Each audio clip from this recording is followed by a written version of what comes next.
Hello, everybody, and welcome to the 6 Pixels Under podcast. I am nerdSlayer, or NS, whichever you'd like to call me, host for today's podcast. This is episode 36, and on this week's podcast, we will talk about Anthem. It's recently released a roadmap, or kind of hasn't really released a roadmap, depending on your opinion of that. We'll talk about the status of that game, and maybe it's already rocky-looking past, or future, I should say. I mean, both. It's got a rocky past and a future now, with that recent news from EA concerning its roadmap. We will also talk about a couple high-profile Blizzard staff members leaving. According to the article that was cited, it was because of morale problems. So we'll talk a bit about that to see what that really means, and also Reach, or Halo Reach rather, with 343 Industries. 343 recently put out some gameplay showing off Halo Reach, or Halo MCC, specifically Halo Reach on the MCC Master Chief Collection on the PC. So we can, watch. I'm not going to watch a lot of it. There's a lot of footage. I think it's like an hour or so of gameplay. So we'll watch a bit of that, and mostly we'll just talk about it and kind of go over it. And then we will also talk about, there's been some interesting new rumors concerning the studio behind Divinity Original Sin, which is Larian Studios, for those not aware. Apparently there's some rumors going around that perhaps they're working on a new Baldur's Gate. That would be Baldur's Gate 3. That came out of nowhere. Props to Ramis for pointing that out to me. We'll talk about that as well. And then, of course, on this week's podcast, we mentioned it last week, and I don't have any official graphics yet, and the name is still a work in progress. But we're trying to come up with a MMO roundtable of sorts. The name that I've come up with temporarily is the MMO POWWOW, which basically just means it's like a group or a discussion meeting. Essentially, the way that the MMO POWWOW is going to work, I'm going to invite a couple people onto the podcast. One of you guys who are interested in talking, chat and voice and stuff like that on Discord. And then we will have a particular weekly topic that we will go over as a group. And this week's weekly topic is what to do with Classic WoW after the classic content is done. So that's going to be this week's topic concerning the MMO POWWOW. If anybody would like to call in and talk about that, just wait a little bit. I'll make sure to remind you guys in maybe another 30 minutes or so whenever we transition into that segment. I'd like to call in a couple of my regulars from chat if possible. So if any of you are feeling interested enough to talk about this weekly topic, the way we're going to set it up in the future is there's going to be a channel specifically dedicated to this on the Discord. That channel is going to have the topic listed at the top, and then we're just going to leave it that way the whole week. So it can be maybe even a whole week dedicated to just discussing one particular topic. But then on the podcast, we will talk about that particular topic. Maybe opinions have changed since that time that you've spoke about it. And it also gives people a little bit more time to kind of collect their thoughts and things of that sort. If Baldur's Gate 3 is a thing, sign me up for 2 scoops. Oh, absolutely. In fact, I will go as far to say, and I'm not just saying this, I want Larian to work with me. Like, I would really like to work with them on Baldur's Gate 3. And when I say work with me is even if I could do some sort of promotional content. I'm really curious to see what that studio has in store. I really was taken aback by the quality and polish of Divinity 2 Original Sin, and I still am. So props to Larian, and hopefully I have good faith that they will do Baldur's Gate 3 good. We'll find out more about that, obviously, as the information sort of unfolds. But yeah, so the MMO POWWOW, we'll get to that a little bit later. Again, name TBD. We're not 100% sure on that. But it's another way to bring the community together. And then perhaps we can have some actual discussions about maybe some rather important topics. Because we do talk about, and we've heard people talk about, the idea of Classic WoW and what to do after the classic content. So this week we can hear, a couple of people's opinions on that. You get to hear my opinion. And then after each person kind of says their own little tidbit and their own opinion on the particular topic, then we can open up the table, open up the discussion, and maybe debate, maybe disagree, maybe there's some disagreements, agreements, whatever ends up happening. And then finally, we'll open it up to the public, which is just you guys who ask questions and talk in Twitch chat. And then we'll move on to the next segment, which is MMOs on the go. Of course, that's a quick segment where we talk about all things MMO related, or at least the things that got me the most interested for the week. And then finally, we will end the podcast with our call-in segment. But actually, before the call-in segment, I don't want to forget this week's, which was supposed to be last week's, From the Vault, concerning Second Life. So this week's From the Vault will be about Second Life, the virtual world MMO developed and owned by San Francisco-based firm Linden Lab and launched on June 23rd, 2003. So we'll talk about that later, but let's first dive into our first news topic of the week, and that's going to be concerning Anthem. So Anthem has not had the best reception since its launch. In fact, it already had a negative reception before its launch because of a couple people's opinions of maybe playing beta and things of that nature. People didn't really think that Anthem would fail outright, though. It was kind of like, if I had to explain the general idea concerning Anthem, it was kind of like, well, it's a fire, it's definitely going on, and we definitely have to put it out. In this case, that's EA saying that. But at the same time, what do you do when you design a game around the idea of being a game as a service, and then people are no longer interested in playing such a game? And so that's kind of where this recent news has people a little bit worried that came out from EA themselves, actually. Apparently, Anthem's online roadmap, according to this particular Reddit user's interpretation, has been redesigned. It's removed all time frames and references to any specific future content. The top comment jokingly describes it as, currently in Anthem, fixes, improvements, and optimizations. So they put that on their roadmap. For those not familiar with what a content roadmap is, it's essentially saying, hey, we know we didn't finish our game, so we've got more content coming on the... No, I'm just kidding. The idea of it originally was like the idea of an expansion. It was extra content. How it's being used in 2019 with games like Anthem is kind of like, hey, we know we didn't really complete our game yet, but don't worry, we're going to do that, so here's all this future content that we're promising. Well, now they've removed all time frames, they've removed references to specific future content, and that's not a good sign. The only time you see a company or a developer unwilling to support a game as a service is basically when it no longer can make money. So remember that statement. When a company is no longer supporting a games as a service, it's simply because it just doesn't make them enough. So I think this is another one of those scenarios where maybe EA or BioWare in this case is kind of wondering if they should just cut their losses with Anthem. Is it even worth kind of trying to halfway finish if nobody's really interested in it in the first place? And, you know, do they even care about possibly fixing their reputation concerning Anthem? I'm not really convinced they do care about that, which is, it reminds me of kind of X4 Foundations or the X3 team, Egosoft, that works on, you know, the X-Terrain Conflict series. That company will release sometimes buggy games, but one thing I've always respected about them is that they will keep updating on that game. They will not stop until essentially they're shipping the next game, which takes them years to make. So they updated X3 for a number of years, even past the game's initial life, if you want to call it that. And then we have people, you know, EA working on Anthem, where it's like, as soon as the money no longer makes sense, and sense into them dollars. Sorry, I always get that song stuck in my head. I don't know if Ludens is here today, but that remix that Mobb Deep did with 50 Cent, where he always says them cents into the dollars, the hoes wanna holla. Anyway, so sorry you had to hear my rhymes this week, guys. Thank you, Sophia Chan, for your recent resubscription to the Twitch channel. Welcome to the Nor Club. Good to see you back, Miss Sophia Chan. Also, I saw Card sub at the very top. Thank you, Card, for your resub. It's been 7 months. I really appreciate it. And here's a Fedora tip for the two of you. Thank you so much for your support and continued support. Also, we're currently at 22 subs. I think our sub thing drops every month, so it's going to be that cycle of, in the beginning of the month, we're going to be like, hey, everybody resub. And then at the end of the month, we're going to be like, hey, don't forget to resub. But, okay. Let's also talk about that recent news about Blizzard losing maybe a couple high-profile staff members. I found that to be kind of random, despite all of the news concerning Classic WoW, because it seems like, again, you know, at first glance that Blizzard is doing all right, but what about Activision Blizzard? If we remember, Activision, of course, is the acting leader, if you will, of that conglomerate of companies.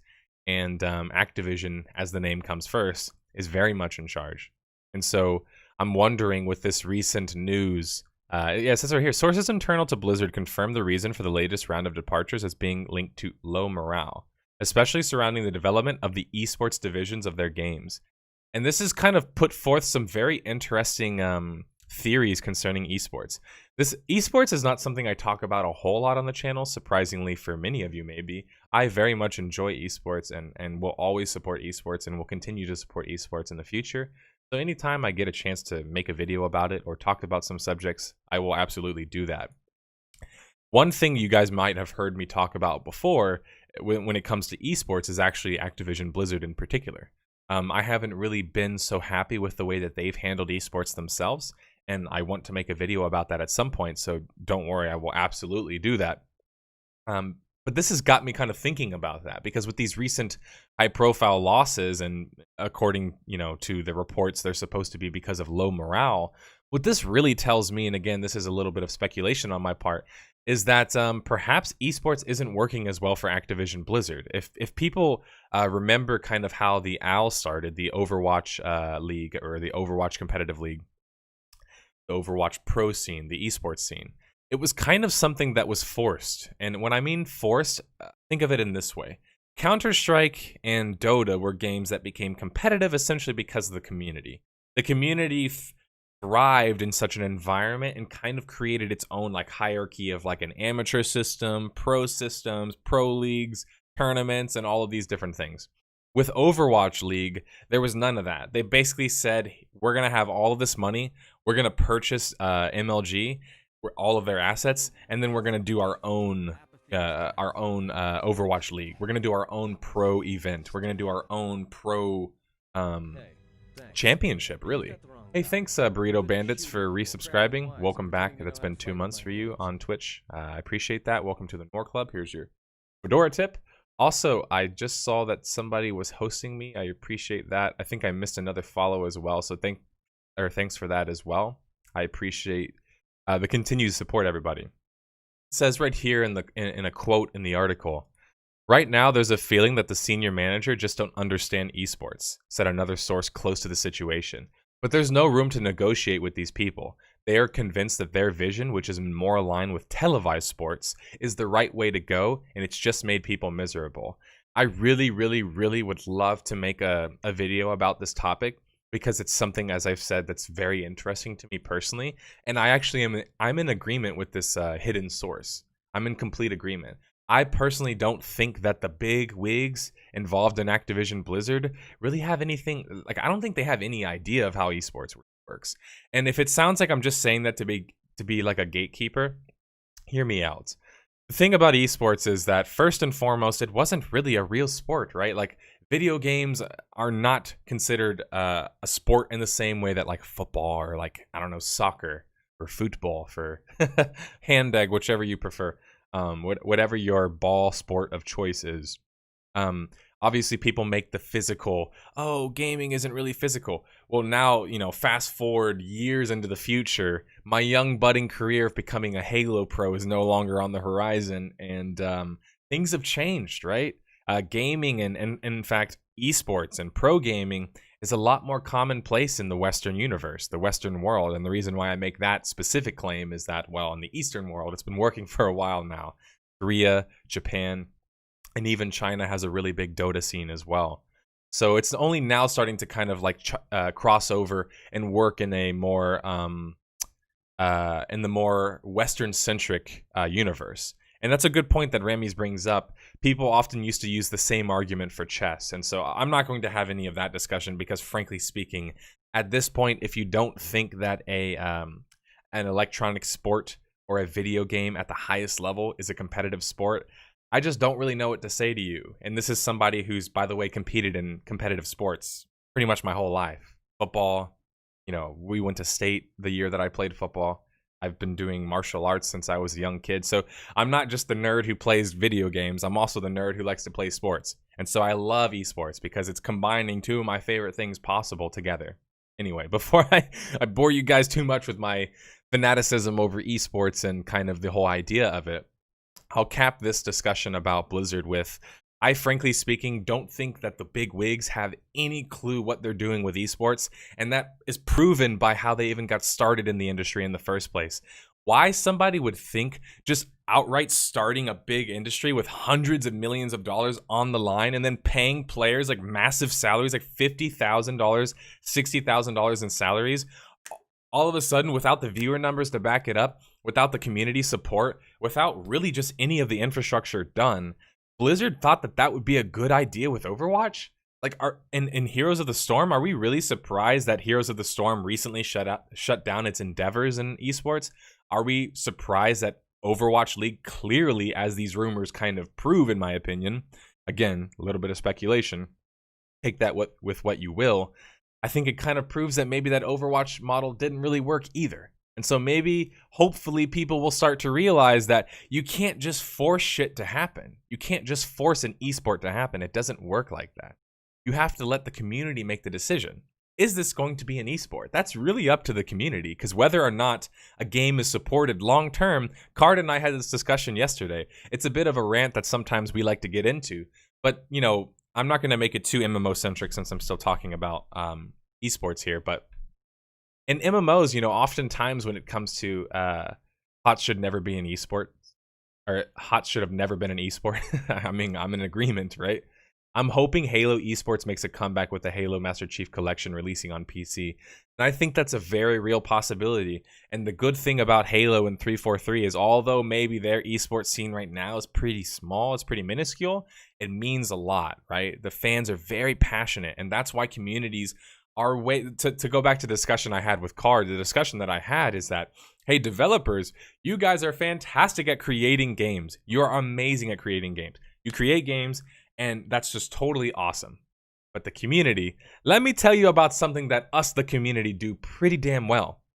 It's play games. It's love video games. It's share video games. It's meet other people. It's form communities, form clans, form guilds, form groups to play with other people, and maybe even form a local LAN, have your own LAN event. Maybe invite people over to your house to play at a LAN. The thing is that what keeps these games going in esports, what keeps MMOs living and all of that sort of stuff is just the community. At the core of it, it always comes back. When you put multiplayer in the title, it's all about the community.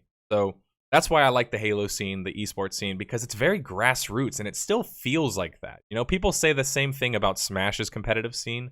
I'm not sure if any of you guys follow any of that, but it's very much the same thing.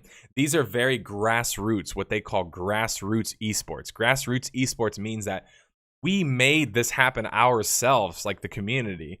Nobody gave us a big paycheck and said, make it happen. We did this on our own. Maybe people competed for nothing. Maybe they just competed for a free beer or for a free entry into a tournament, right? Before the stakes were even on the line, we were still playing for something. It still mattered to us, right? And now that the stakes are getting involved, obviously it completely changes things. And that's why it's like when you're an Overwatch player, of course you're going to join the Overwatch Pro League. Why would you not want to take your $50,000, $60,000 paycheck? Except maybe you don't understand that maybe you won't have a job in 3-4 years. That's because, is the industry even going to last that long? And I'm talking about Overwatch specifically here. I reckon that Halo Infinite will be pro on PC. I mean, at this point, if they're going to make this big push with Master Chief Collection, why would they not make the big push with Halo Infinite? Like, my idea, and I know we've mentioned this before, Limpos, Rippies, and I have talked about the idea of maybe they're going to use Master Chief Collection as a tie-in for Halo Infinite. That's what most people are kind of thinking at the moment. Hey, what's up, Goosey B? Thanks for the bit donation, man. Good to see you again, by the way. It's been a minute. That's just my thoughts about this whole Overwatch stuff, though. It's not even directly related to Overwatch, but I mean, let's just be honest here. If these big names are leaving and sources behind closed doors are saying it's because they don't know anything about esports, I think it's fair to kind of assume maybe what the problem is here.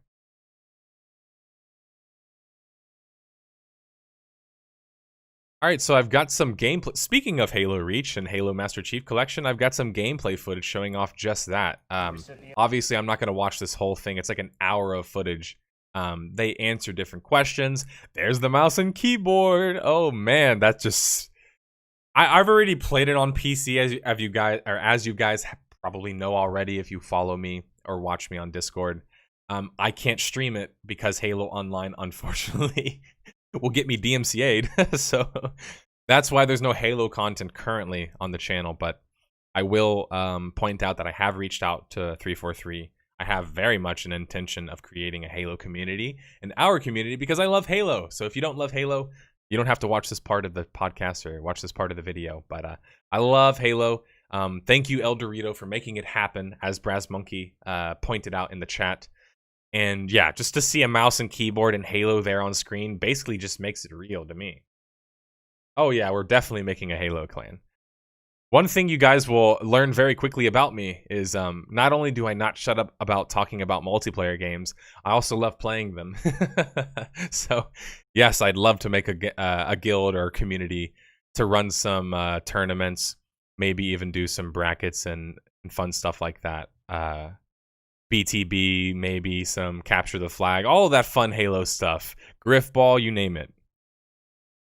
Maybe even a campaign run on stream. I mean, at this rate, from watching this gameplay, I can't wait to play this thing on screen. The game Halo Reach itself just looks awesome at 60 FPS. This is the first time, by the way, I've ever seen Halo Reach at 60 FPS. I've seen Halo 3 at 60 FPS. I've seen Halo 2 at 60 FPS. I don't believe I've seen Halo 1. No, I take that back. I've seen Halo 1 at 60 FPS as well. Though I don't know if it was that pretty. The El Dorito team, or most people who've played Halo on PC, will probably attest to this, that many of the Halos don't work so great on PC. So with Halo Reach and, you know, this being an E3 2019 like work in progress demo, you might be wondering, why is this a demo? Well, it might be a port, but it's not just a port, right? They had to kind of build the system up from maybe the ground up on PC. They hadn't had the prior technology or experience working with this tech, and that's kind of where El Dorito, the team behind Halo Online, kind of came into play. They basically made all of this happen, in my opinion, as I see it. And once again, guys, doesn't this bring us back to the discussion that the community, us, we run things better than developers do? Sorry, it's been proven time and time again. I'm not saying we can create games better. I'm not saying we can even, you know, monetize a game better or monetize the business aspects. But you're talking about running a living world or a community in the case of like Halo or these other different games. We do a damn good job of it, okay? I just like to make that point a lot because oftentimes you see people talk about communities and it's like, guys, the community really does make a difference. We don't just say community over and over again because it's a buzzword, right? Because people do use it as a buzzword. No, we say that because we truly believe that the grassroots, the fans, the ones who play the games, the ones who dress up and the ones who go to shows and conventions and host LAN parties and all of that stuff, you give us the tools, we will make content ourselves. You don't need to force it to happen like Overwatch, okay? You can just let it happen organically. We want it to happen. Halo fans want esports to happen. PC fans want esports to happen. Don't force it into a game because now you're changing the trajectory of the game. This is something I talked a bit about with you guys before, but we haven't at all talked about the concept of esports and MMOs. I've mentioned it before, and I know Ludens told me to write that idea down, and I did. So thanks for that. But I wrote down the idea of, at some point, I want to make a video about why esports hasn't really worked in the MMO realm. Because, you know, people were wondering about that. Like, how come esports and MMOs never really came together? Because, yeah, we have WoW, and sometimes they do Arena. But is it really that big of a deal? As somebody who knew previous gladiators of that sort, it kind of really isn't, right? And that's not their fault. Maybe there's particular reasons for that. I'll have to talk about that, though, in some other kind of video. I won't go over that too much this time because I need more time to formulate my thoughts. If you guys remember the rumors that I talked about earlier in the podcast, well, here you go. The studio behind Divinity Original Sin appears to be teasing Baldur's Gate 3. We are officially in June. Okay, so they're talking about E3 being just a few days away, which, by the way, what are your guys' opinions, buy or sell, on the idea of me doing a live stream of E3? I know you guys know that rest in peace, Mr. Snark himself, but I'm not really a snarky guy myself. I don't like to do the whole watch a live stream and meme about it the whole time, just because I don't like to seem as if I'm being belittling or looking down at something or simplifying something, right? Because I understand that video games are very complicated. That being said, I do enjoy a lot of the E3 memes. I went to last E3, and I just think that, I think actually now it was the year before that, right? No, it was last year. Man, time goes fast when you're making YouTube videos, huh? Anyway, it talks about over the last couple of years, there's a resurgence in the CRPG community, Wasteland 2, Divinity, Pillars of Eternity 2, etc. Larian Studios apparently on Twitter a few days ago posted this teaser image. And at first people thought it was like Divinity Original Sin 3. But I mean, first off, looking at this doesn't make me think Divinity Original Sin 3 because it doesn't match the art style at all. But apparently after diving into some of the HTML code as it says here, view page source, you will get a link to the video. Ooh. Sneaky, sneaky.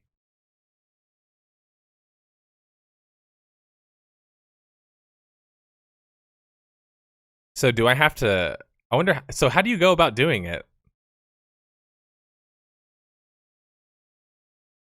Because I don't know if I... Does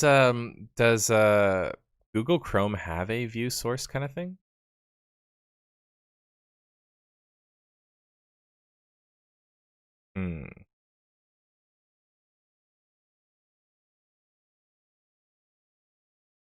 Huh.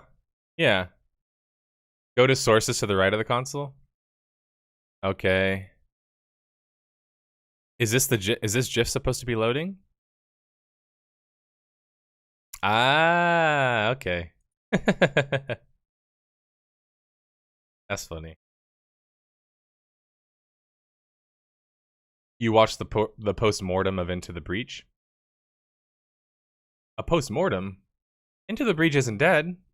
I'm just kidding, man. Yeah, huh. I saw a snake there. I'm pretty sure you guys saw that too, right? Yeah, but I think I saw a snake there. It says, we can see clear references to Baldur's Gate 3 and the Wizards of the Coast. E3 kicks off on Saturday, with EA delivering the first press conference. Ooh, that's where the rumors are arriving that perhaps Baldur's Gate 3 is going to be coming to PC and be announced by Larian. This is very exciting. If you've never had the chance to play Baldur's Gate, and by the way, I don't blame you. I'm not one of those purists who thinks that you have to play the old school games. If you never had a chance to play Baldur's Gate, you probably won't get a better chance than to play the newer Baldur's Gate done by none other than the studio who did Divinity 2, which is just a fantastic game. Sorry, Divinity Original Sin 2.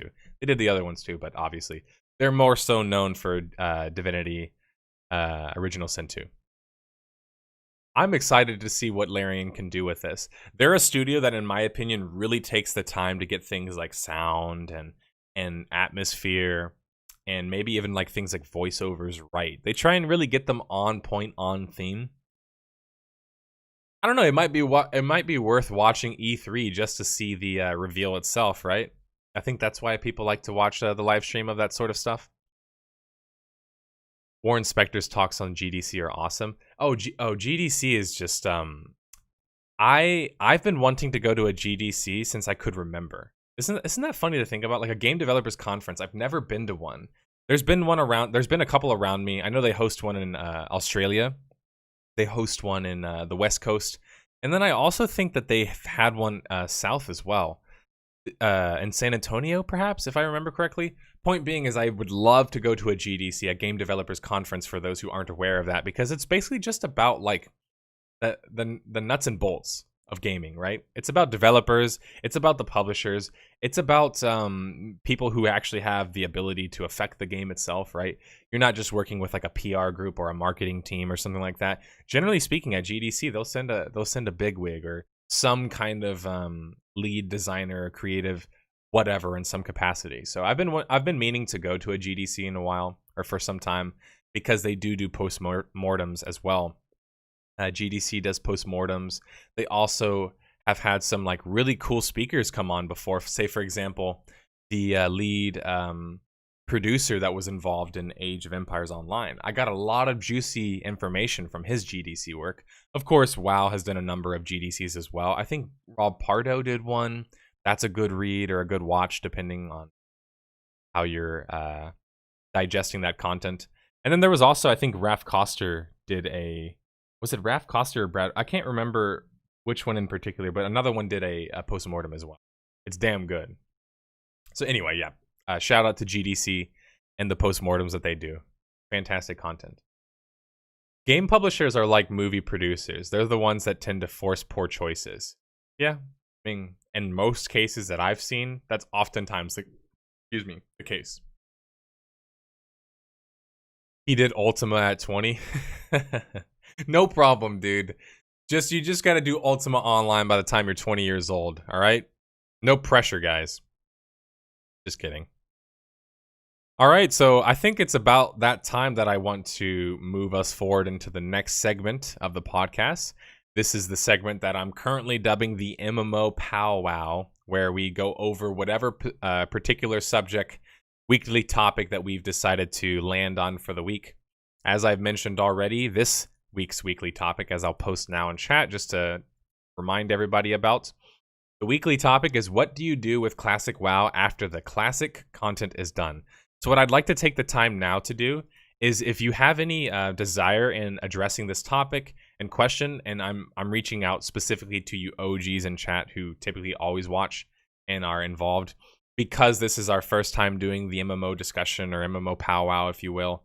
There's not a whole lot of planning. So if any of you would like to come on and talk about all things relating to this weekly topic, let me know. Go ahead and join the podcast lobby. Card's already in there. Card will also be talking about this particular subject and addressing it. He will also be helping me set it up as well. So go ahead and join the podcast lobby. In fact, I'm going to join it right now. Hey, what's up, Card?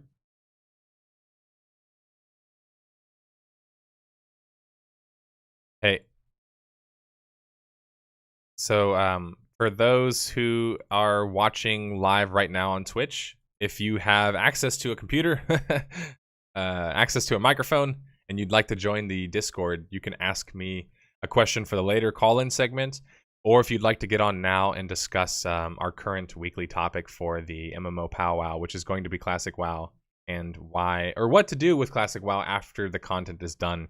I don't see Limpos today in chat, so I'm not going to bother him. But Ludens, I might have to tag you in, dude. We might need somebody else. It can't just be Card and I. Despite us being friends, we kind of wanted to have some other people join us. Though there is a lot to talk about with this subject in itself.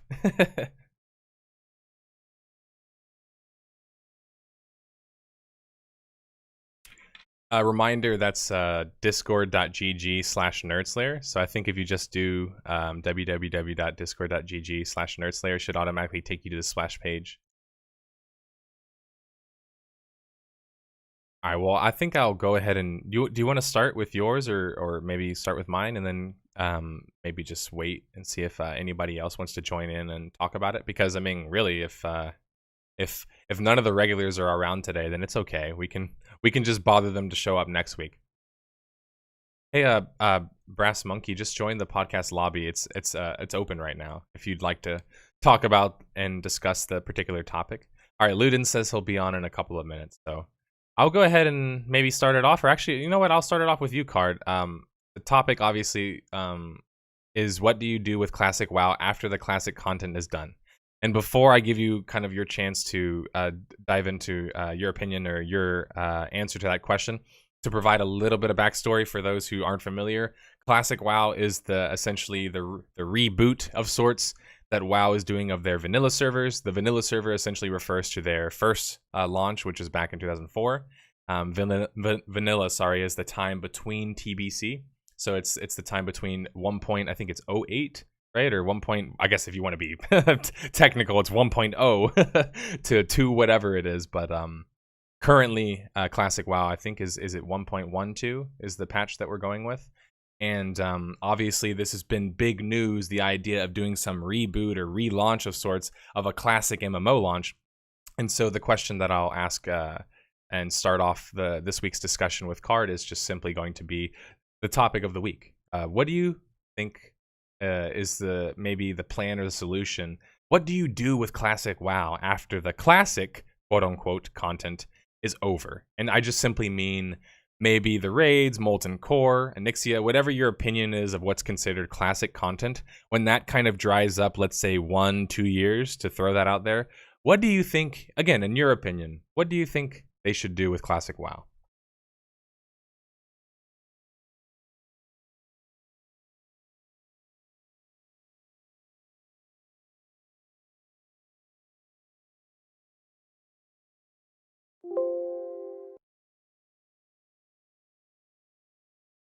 The other one, as we discussed earlier, would be, give the players some tools to start making the content, because there's plenty of stuff in the Warcraft universe at the stage of vanilla that you can just include, and you can even add things, and people can just make their own raids, they can make their own dungeons and continue on with the content like that.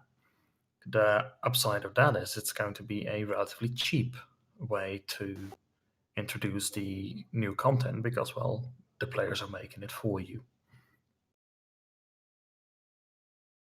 So essentially, you think that the best way forward for them is not really like a big foot forward. It's more of like here's a big foot forward that the community can step towards, I guess, if that makes sense. Instead of trying to fill the void themselves, maybe just allow us to fill the void. I think that's probably one of the ideas they can go. And as we also discussed yesterday, they have the resources available to try multiple directions. They can say, you know what, people that want to move on to Burning Crusade can move on to Burning Crusade, and maybe you copy your character over to another server. And on this server, we're just going to see what the players come up with. You can copy your character over to that server. They have the resources available to do such things, unlike many other of these MMO companies. So they can actually just, literally just throw a whole bunch of stuff and see what sticks and work from there. And I think that that's probably, maybe if we're going to talk about an answer that's politically correct, that's like the most politically correct one. That makes sense, because it's kind of like, if you don't want to piss off the purists, right, those who don't want to change the game in its vanilla state, well then, like you said, you leave them a vanilla server, and then whenever TVC comes into the picture, maybe people want to think about doing a TVC server. You don't necessarily have to just get rid of the classic servers. You could leave classic servers, and that way people have the option, if they want to go join the TBC server, or they don't have to if they don't want to. I like that. I think it's also the safest, right? If we're going to be honest. And I think Blizzard will like playing safe very much. But let's hear what somebody else has to say. Yeah, exactly. In fact, I'll just go down the list here. Hey, what's up, Dr. Gus? Did you have anything you wanted to add about the topic of what to do with Classic WoW after the Classic content's over? Yeah, actually. So, in my opinion, what I was thinking that they would do is, Card really hit a lot of good points, but separate the servers, and I would go up to, honestly, Wrath, because that's personally my favorite.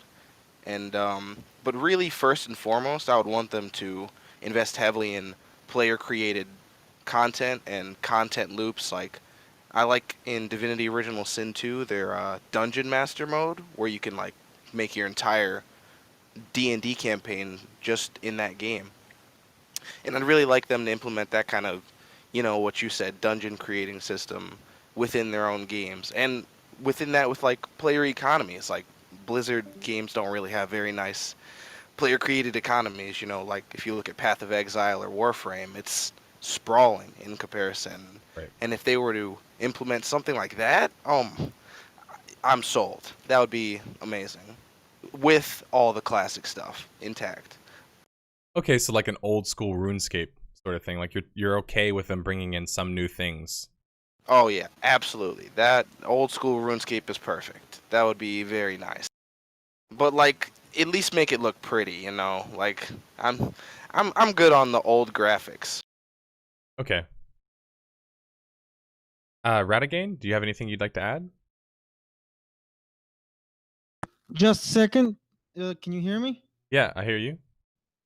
So, and generally, I don't think they're going to go far after that. I think they're just going to release the server, because just taking the endeavor to make the server is one thing.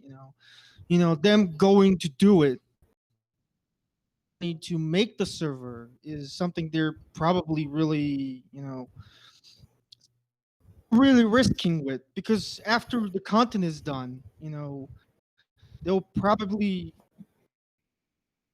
have to consider, is there a future to do the other expansions rather than do, the existing game? Because if they do more content for World of Warcraft Classic, that means they'll be splitting even more the community from their main game, which probably want all of the people to go to spend the money in as it is.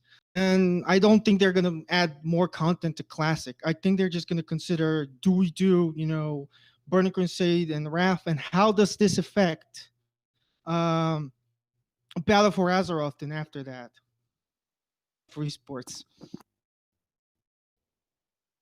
Yeah, I mean, that's a good point. I kind of was thinking about that myself. The idea, sorry to be specific here, the point that he mentioned about them not wanting to kind of like dip in their own wallet, if you will.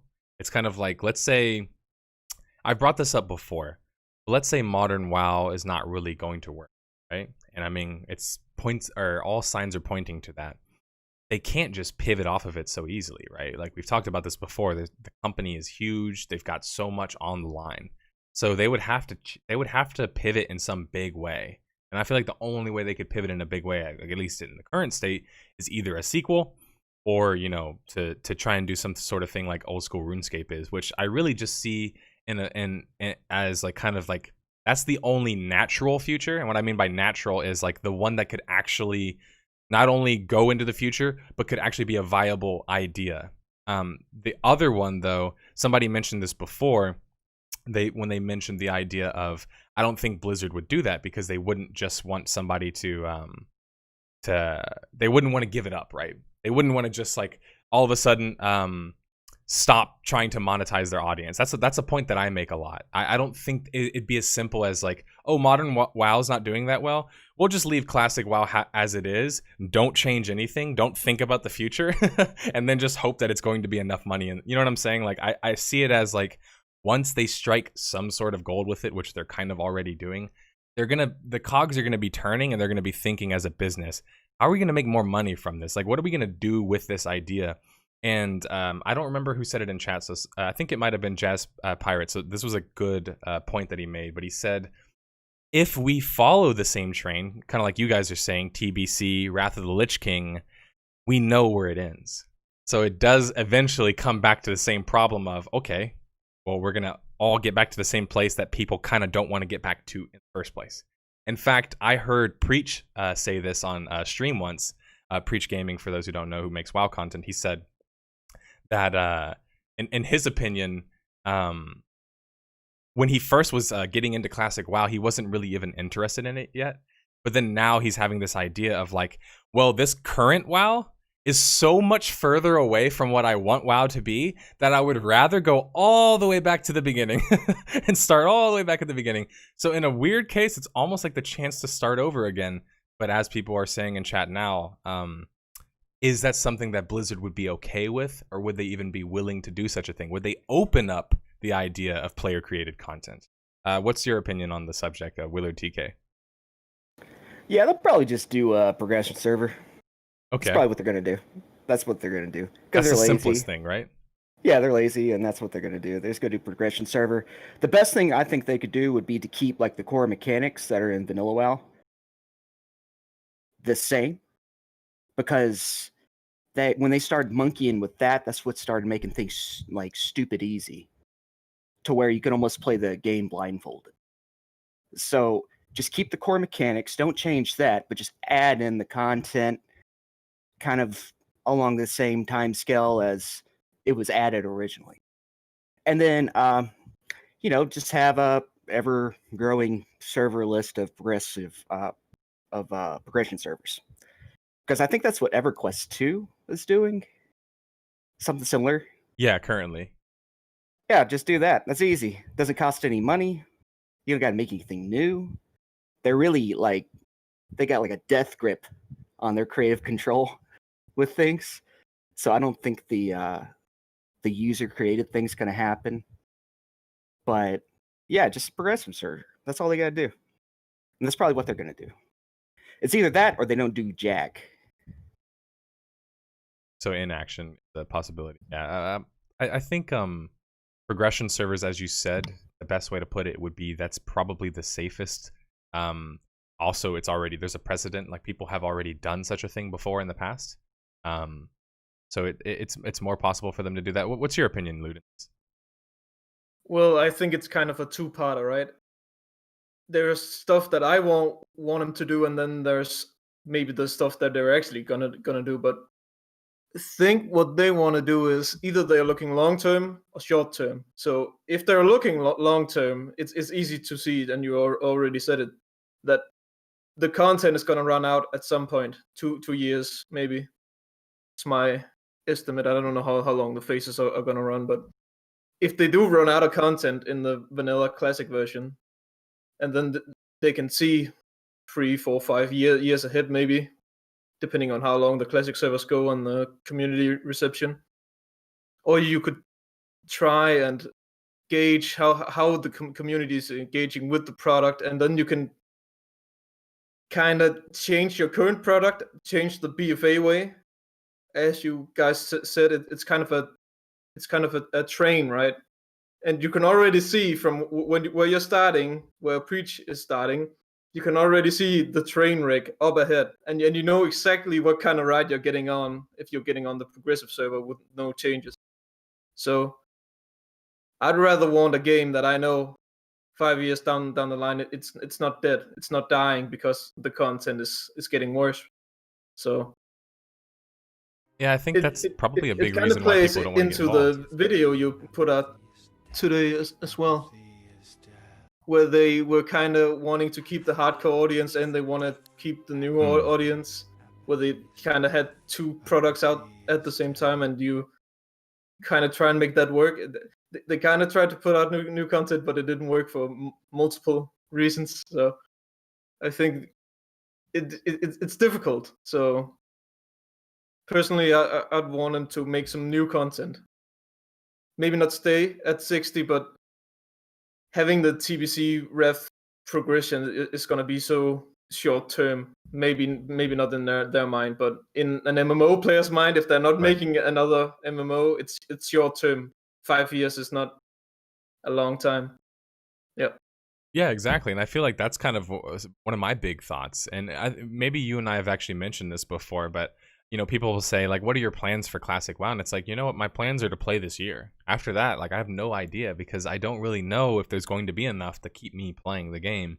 And not to mention, I don't know if there isn't any idea of what's going to come forward. And if there isn't any idea, not going to tell us, then I don't know, as you said, if I'm going to get involved into something at some, you know, long term. When I say long term, we're talking about old school MMO terms here. Okay, we're talking years. We don't play an MMO for just a year. We're talking years here. It's hard to see that you could get years out of it. And I guess that's the part that, you know, it's hard for me, because you brought up the idea of having 2 different points. And I feel the same way. Like, I feel internally, obviously I have my own personal opinion. I would totally be cool with a progression server, but I personally would prefer the idea of an old school RuneScape server. I would say, though, if I'm looking at it from a market perspective, overall, the thing that I'm most interested in is just pushing the market forward. So I know that doesn't really help Blizzard or WoW in this case, because maybe I'm not necessarily thinking or caring about them as much. But I just think that for the market as a whole to go forward and to learn from its mistakes, they have to know, first off, that obviously they made mistakes, which they're kind of already admitting now. By the way, which is funny. We'll have to go into that, but now all of a sudden everybody knows that Wrath of the Lich King is the problematic WoW expansion, when people like me, and I'm sure you too, have been crying about that for ages. But anyway, I'm not going to have that discussion this week. Instead, what I'd like to do now is open up the floor. So if what I want to do in the future perhaps is maybe condense people's kind of opinions a little bit more. That way everybody remembers what each person's opinion is, so we can actually like go tit for tat potentially with each other. But did anybody have anything they wanted to add now that the floor is open with anything that's been said so far? I can go ahead if you guys need some time to think about it, but I was thinking about actually what Willard said about the progression server.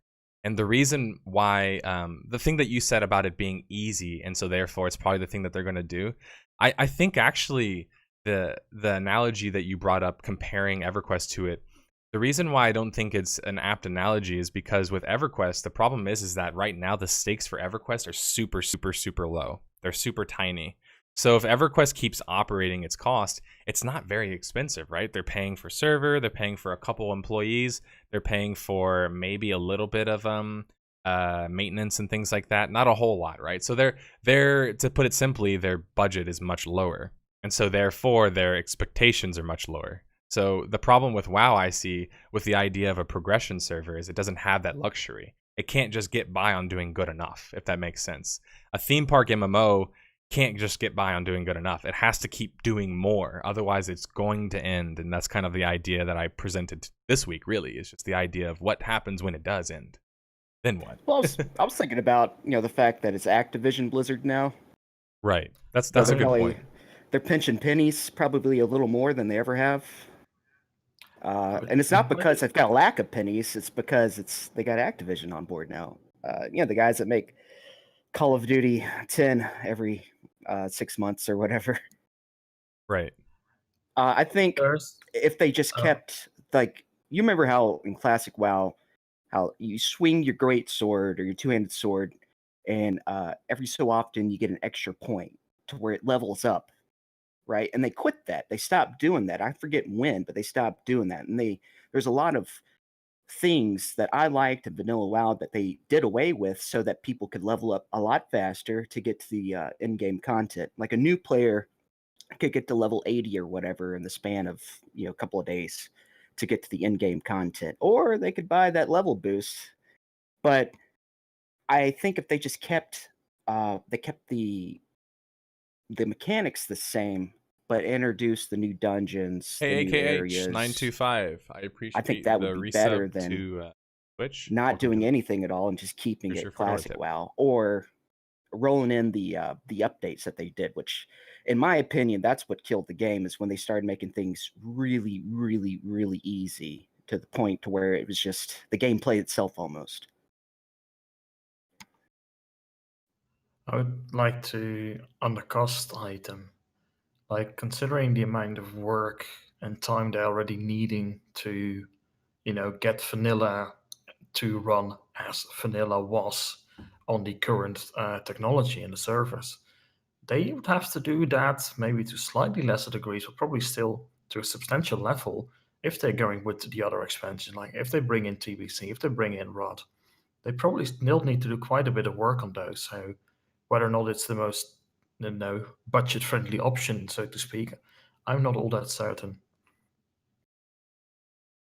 Yeah, I guess it's kind of like, let's say, did you have something you wanted to add, Ludens? Oh, you unmute. Just that spill batching and all the small things, how illumination works and all that, they'd have to change that in TBC, and you still have hardline TBC fans wanting single thing to be the exact same, and then you're going to have to go through that entire process again of having it tested and having a client that you have to test one-to-one all over again. Isn't it just such an interesting situation, the idea of classic WoW, really? And just in so many different levels, it's interesting because it's like, for me, I think of it, how often in game development do we know what happens when we make certain changes already? Obviously, if it was so fucking difficult, we wouldn't know already. And so it's one of those weird things where it's like, you can look back and reverse engineer it and think, okay, what in TBC happened, or what in Kata happened, or what in Wrath happened that changed this, that, and this. And the part that I guess I can't quite get over with the idea of more classic servers and like the vein of another expansion is we already know all of that. We already know about the mistakes. So that's the part that I could never quite get over with the idea of a TBC server.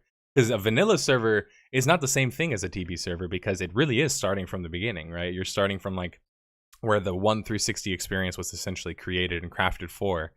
And then you're like, it's like people joke about, and you hear that meme a lot, but leveling is the experience in vanilla. Like it really is, it's a really big part of it.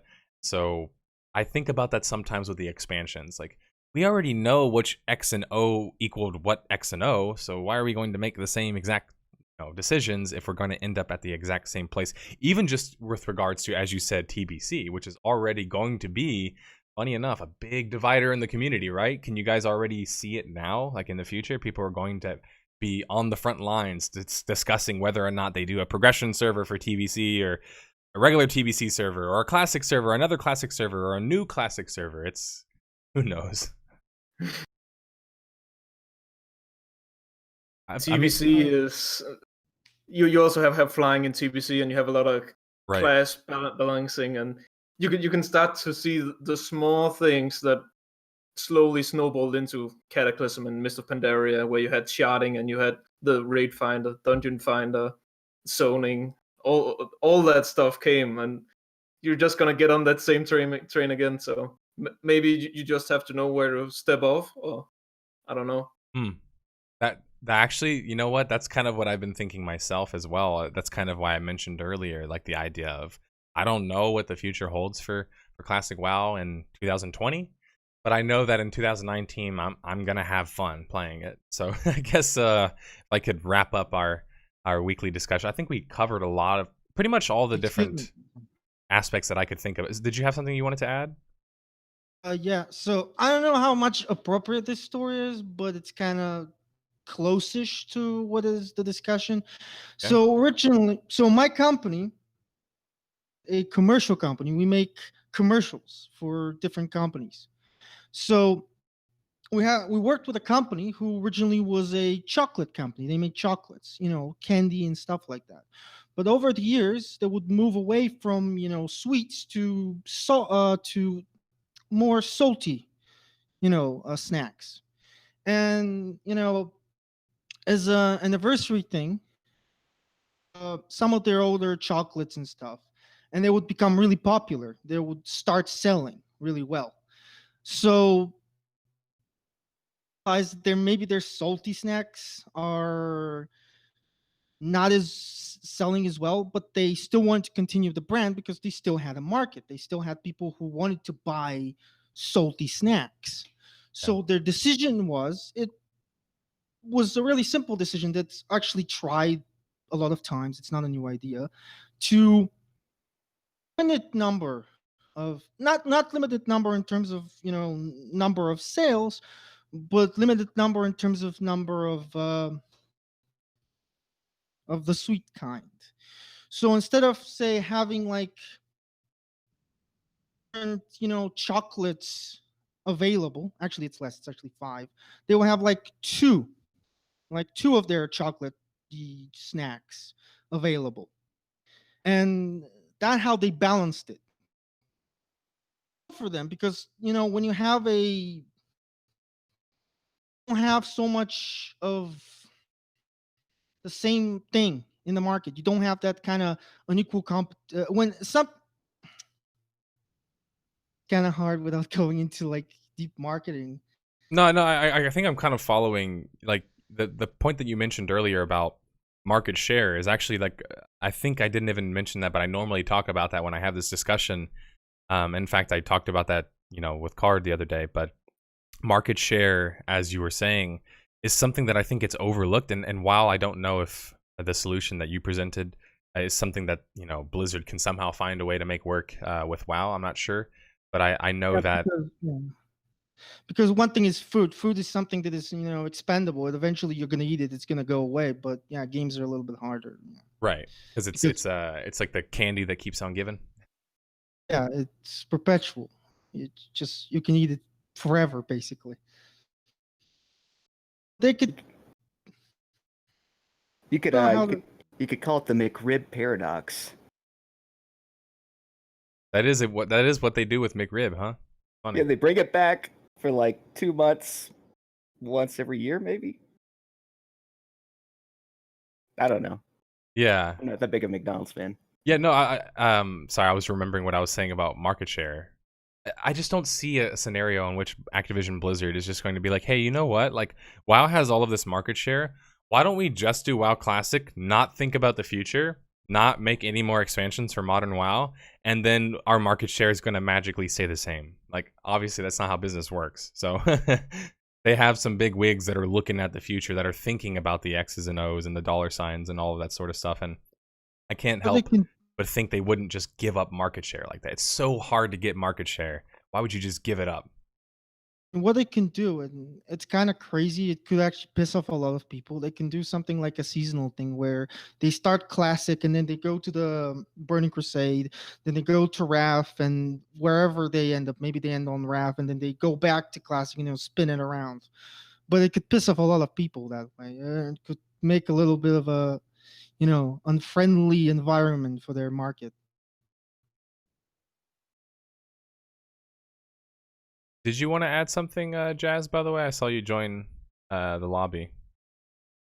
Oh yeah, just kind of what I said in the chat. How, I think to me, classic is less about nostalgia. I played it back then, but instead of looking at the past, like to me, the question is about game design because it's so completely different to modern MMOs. And if this proves successful, instead of kind of, yeah, as everyone said, rehashing the old mistakes that came later on in the expansions, wouldn't the smartest thing be then to see, okay, these mechanics make sense, classic messed up in these ways, let's design something new. It could be an alternate continuation of WoW, or it could be a different game, could be a different developer trying to jump into that market, whatever.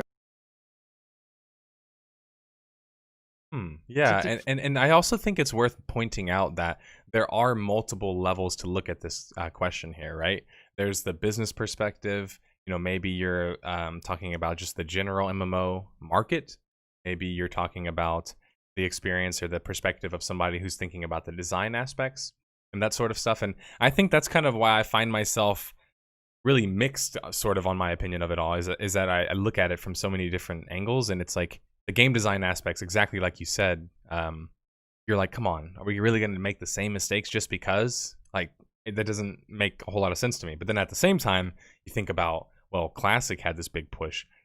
If TBC had a big push like that, should we just be like, don't do it? Like, it does end up being like, you have to address it on so many different levels.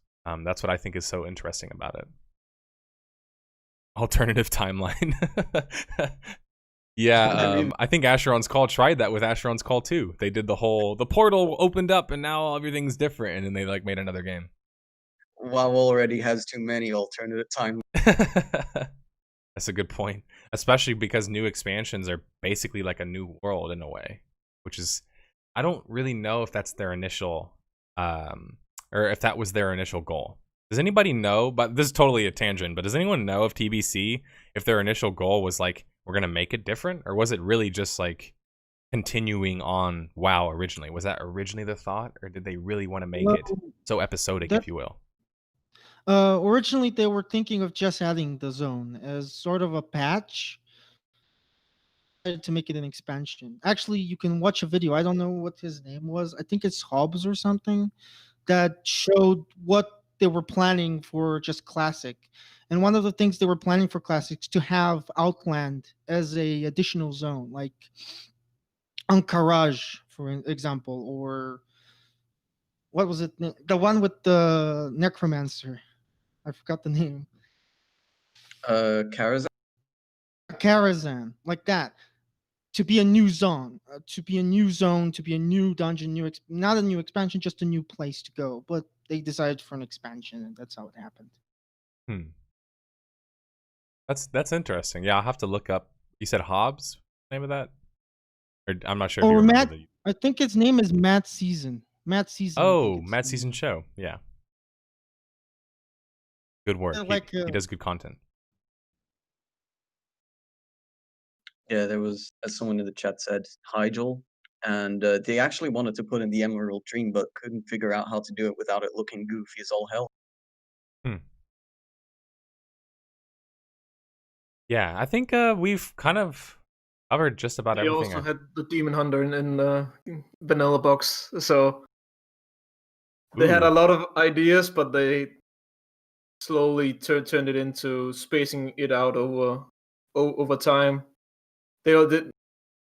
I think Mark Kern on a stream also talked about all the races they were going to have in the game that were going to be playable. It was like 20, 30, 40, and they had an incredible scope that they had to size down, but they were still actively working on it in development, but then they had to shove it away, and they thought, well, we have to fund it some way, and we want to make this content, but we don't know how yet. So they came much later. Well, the Emerald Dream and stuff like that. A funny story in what was to be Warlords of Draenor nearly had the Murlocs as a playable race. Nearly. Murlocs. Yeah. Originally, Warlords was to be a different kind of expansion set on set on Azeroth without the whole time thing. It was supposed to be like the different orc clans that are not part of the Horde turning against the Alliance and the Horde kind of deal, like with the clans. But eventually they will decide to just go to alternative universe because it didn't really make much sense. And Murlocs were supposed to be a playable race. I mean, to bring it back to the idea of 20 different races, I would say that my biggest problem with WoW probably actually is the amount of customization, like between classes and races and that sort of stuff. I look at, the bare bones classes in vanilla, and I'm just like, man, I guess we have to go back to that for the time being. But I'm gonna enjoy my time. Don't get me wrong, but I've always been a big stickler. I guess I was spoiled by Guild Wars 1 for more customization. I will say that the talent tree in Classic WoW certainly feels, even though it's not really much different, like in terms of what it offers, but it definitely feels a lot more customizable than the current idea. I don't even know if they call it a talent tree anymore, because it works differently now, for sure.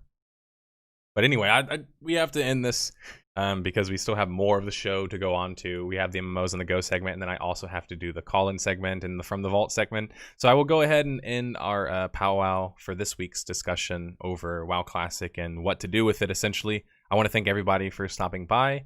Thanks, Ludens. Thanks, Redesigned. Thanks, Jazz. Thanks, Card. Thanks, who else did I miss? Willard. Thanks, maybe one other person, I think. Thanks, everybody, for stopping by. And again, if you would like to stop by and talk about next week's subject, or next week's topic, which will be announced today or tomorrow, and then changed on the appropriate Discord channel, feel free to either debate that now, ahead of time, whenever it gets announced in the Discord channel, or if you would like to save your thoughts for whenever maybe you come onto the podcast and have a discussion with us, you can do that as well. So there'll be more planning. Don't worry. We'll be able to know what the topic is ahead of the time. That way you guys can either know if you want to call in or not, without having to figure it out on the fly the same day. So yes, thanks for everybody stopping by today, and also thanks to Card for helping me set it up. And I'm going to go ahead and move to the MMOs on the Go segment now. Let me move back to my podcast channel. Once again, since we're nearing the end of the podcast, that means the call-in segment's coming up. If you'd like to ask me any questions, feel free to ask them now. You can @ me in chat, or you can @ Card in chat and Twitch, or you can join Discord and have a call-in and ask me anything you'd like closer to the end of the podcast. So the first topic that I wanted to go over concerning MMOs on the Go is some recent news concerning the Final Fantasy XIV subscription numbers. And now these numbers obviously are never going to be publicly announced unless they're like amazing. But it was translated that apparently, based on Square Enix recent financial results, online titles, including monthly subscriptions, are going strong. Particularly the number of Final Fantasy XIV players continues to increase as well. And by the way, when they say players here, I don't know if it's a translation issue, but players doesn't necessarily mean they're a sub-paying customer. Because I've seen people throw around numbers before, and anytime you hear someone talk about player count, you need to know, is this like an active player? Is this a player who's paying a monthly fee? Are they actively playing the game? Did they just like have like a level 1 or level 10 account and they never jumped on again? It's hard to know statistics like that because, well, they're never told to us, and so we kind of have to figure it out ourselves. But I just thought that this was interesting enough to at least point out or have a discussion about, because people often talk about, is the sub model dead? Is the business model concerning MMOs, where you have to pay a $9 to $15 subscription fee, is that business model dead? Is free to play the future? Is buy to play the future? Is freemium the future?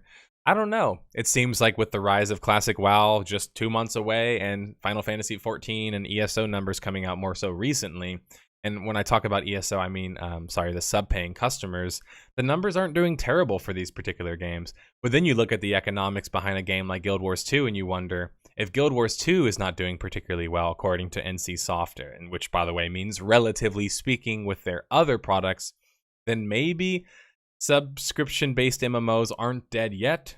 I don't know. I guess Classic WoW is going to once again bring that question to the forefront. Can a subscription-based model for an MMO, especially in 2019, can it work? Can it function? Oh yeah, there's some sad news. It was brought to my attention this week that unfortunately, MMO Worlds Adrift is shutting down. Now, this is from Bosa Studios, and Bosa, I think they do a number of other games, but their biggest, highest profile game is definitely going to be Worlds Adrift. Worlds Adrift just recently announced that it would be shutting down in early access in July 2019. According to the statistics here, over 100,000 people had a copy of the game. So you think about over 100,000 people bought a $20, $30 game, whichever exact price they ended up going with. I'm not sure because sometimes they do sales and things of that nature. It still wasn't enough to keep the game going. As the press release itself says at the end, Worlds Adrift has not captured the imagination of as many people as we needed to make it commercially viable. The challenges that came with our project meant that all of our work went into making the game work rather than making the experience we wanted it to be. As a result, we failed at making a game that could capture the imaginations of millions. Creating MMOs like Worlds Adrift is a huge financial commitment, and unfortunately, the game is just no longer commercially viable. I brought this up because obviously another dying MMO means that it's going to be covered on our channel at some point, but also because I did a MMO lab on Worlds Adrift and I had a lot of positive things to say about the game. My personal opinion was, as an early access title, obviously it was new and it needed a lot more mechanics to be fleshed out fully, but they had a content map, a roadmap, they were constantly updating it, they were bringing in new things such as like an island creator, they were allowing clans to take over islands and actually have territory warfare. They were working on features. It's just like, from their own mouth, they think that they were working too much on polishing the game, keeping the game running properly, versus bringing in new content. I don't want to say whether or not I agree or disagree with that until I take the time to dive into the whole story. But I'm going to take, obviously, their opinion on that very seriously. And see, whenever I cover Worlds Adrift and the story and the mysteries behind Worlds Adrift, if what they say is what I believe as well, and what the evidence shows. I guess there's not a whole lot more to add about Worlds Adrift because I don't have the time to go through exactly what sort of game it was, but it was a game that really focused primarily on having a grappling move and terraform and change your environment. Ships are a big part of it as well, so if you think Guns of Icarus, you can actually create your own ship that can fly in the game. It has a physics engine. You can mount cannons on it. You can board other players, steal their stuff. There was a lot of interesting, maybe steampunk aspects in art in Worlds Adrift. And it's just a shame that it's never going to be fully realized now. And the most shameful part to me about this all is, let's just say in a perfect world, we find out the news about Worlds Adrift and all of a sudden a community team comes together and says, hey, we'll take the project. That can't happen with Worlds Adrift. And the simple reason is that they used a proprietary technology in order to work on their server tech. That's called Spatial OS. And as far as I can tell from my little reporting about this topic that I've done the past week, the thing that I could tell about that is that with regards to the Spatial OS technology, apparently it's proprietary. Apparently they don't even necessarily own it. So it's kind of like, if you use Spatial OS, you basically need their platform in order for it to work. And if you're gonna, Worlds Adrift is gonna shut down, you're no longer using Spatial OS. What if now you want to move onto another platform because a community wants to bring you back? According to the Worlds Adrift developers themselves, Bosa Studios, they said it can't happen. So I'm starting to wonder, I thought Spatial OS was this great idea for easier and more accessible server tech, and now I'm beginning to worry a little bit. Now I'm starting to worry, what if Spatial OS is good in that sense, but it's bad in other senses, because sometimes things have positives and negatives. And the fact that Worlds Adrift has to shut down and it can't be run as a community server is just really, really sad to think about. All of that work essentially kind of goes to waste unless we take and learn lessons from, you know, the work that they've done. And obviously that's what we try and do with the Death of a Game series. But rest in peace, Worlds Adrift, and I hope that it gets some level of working emulator, just as I hope the same for all MMOs and all multiplayer games in the future. It's a shame that they can't do anything really about that. The last topic I'm going to go over in regards to MMOs this week is going to be an interesting topic I saw raised on the MMORPG subreddit. It was posted by Terrible Gamer Joe, who asked the question of, why am I playing old MMORPGs in 2019? So he's asking a question in general, and he kind of breaks down maybe modern MMOs have this sort of like, you know, facet about them. Old MMOs have this sort of facet. And then he kind of goes into, you know, I'm playing these certain games and whatever else. And the 3 mainstream games I played for several hours without interaction with other players. And in some cases, I never even saw another player. By the way, my exact experience playing majority of MMOs in today's current market. I don't think I ever even interacted with a single player in many of those games. If by interacted you mean ran by, that doesn't count. So his question is, at what point did the devs poll the entire MMO community to believe that what players want is this? No socializing, single player, rush to endgame fest that we have now in literally every single modern MMO that has been released. So I understand what he's getting at here. I do have to offer that there's a little bit of hyperbole here. Developers never had the intention of making things the way it is right now. They never had that intention. Oftentimes, developers don't really get the intention or the result that they intended to in the first place. It's hard to say, though, obviously, from a business perspective, it was a bad decision, right? Because short term, it's making them a lot of money. It turned a lot of profits. But the reason why the developers kind of ended up creating the games to where they're at now is essentially because of just little things that were changed over time. It always starts small. It's always like small little things that maybe you think are small, but in hindsight end up being much larger things. I think about traveling around the map, right? Air travel, like flying mounts and things like that.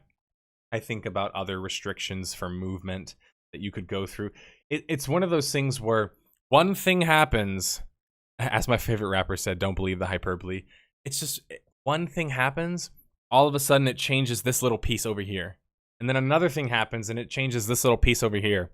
Then all of a sudden, everything isn't firing on all cylinders. And what I mean by that is, let's say in an MMO world, all of a sudden I'm wondering, where is everybody? I don't see anybody in the world out there living and participating in it. Well, obviously in the case of WoW, it's easy to see that it's because you don't need to be out in the world in modern WoW. You can just sit in the city and basically get everything done in the city.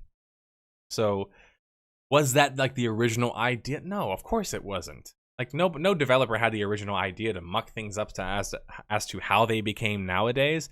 I think it's just simply a matter of they made a couple small decisions that they maybe didn't necessarily think as much about the consequences on, or the publishers came in and said, hey, let's push towards more of this.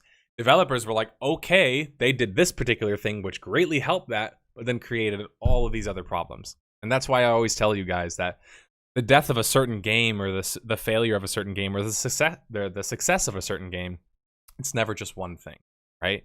It's never just an NGE, right? It's never that simple. There's always more that goes into it. So really, there's not a whole easy answer to kind of get to this guy's like question. There's not an easy way to answer this, because essentially you're asking the wrong question. Developers didn't want things to become this way. I think the better question to ask is just simply, what small decisions kind of led us to this point? And I think that's what's so fascinating about Classic WoW and why I'm doing a video on it. Now I already finished the script. It's that chance to re-examine that, to see really for sure, did flying mounts have that big of an impact? Did opening new zones and allowing for max level characters have that big of an impact? Did making raids and such much easier to group for, and frankly speaking, just easier in general, what impact did that have? We're going to see all of this essentially happen in real time because many of us have already played the current MMOs.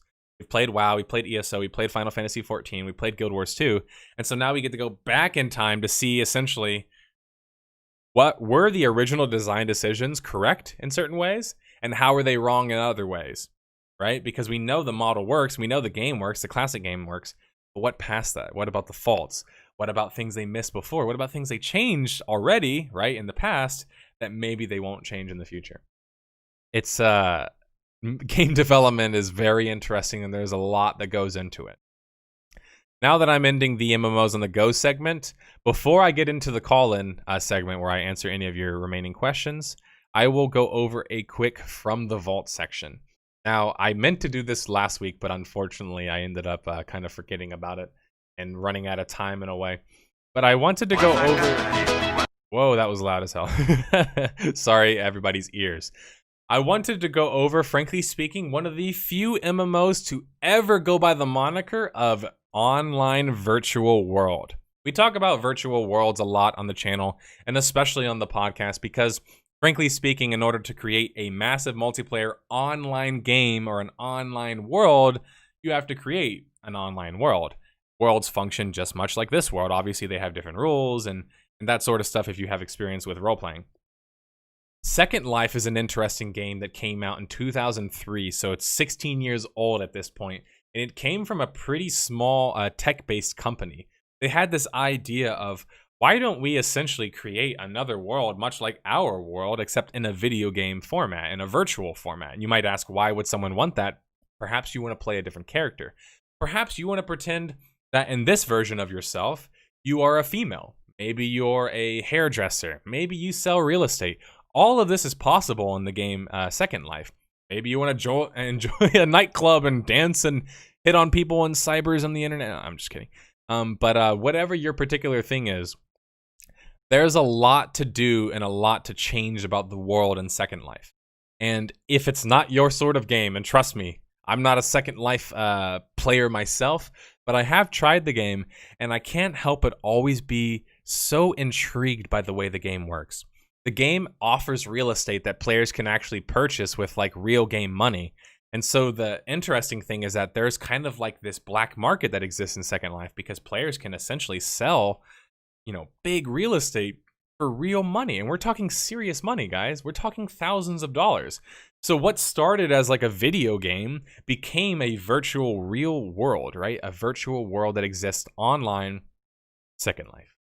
Second Life has many different mini games. You can sing, you can dance, you can do a lot of different things in that sort of like social sense, but it also has just like jobs. Like you could, I don't know, go to a bar and hang out with your friends, or maybe host a party at a castle, or role play in, you know, at the beach. Whatever is in your fancy, whatever you could possibly think of imagining, it's very possible in a game like Second Life because of its virtual world. I had another video I wanted to find that one.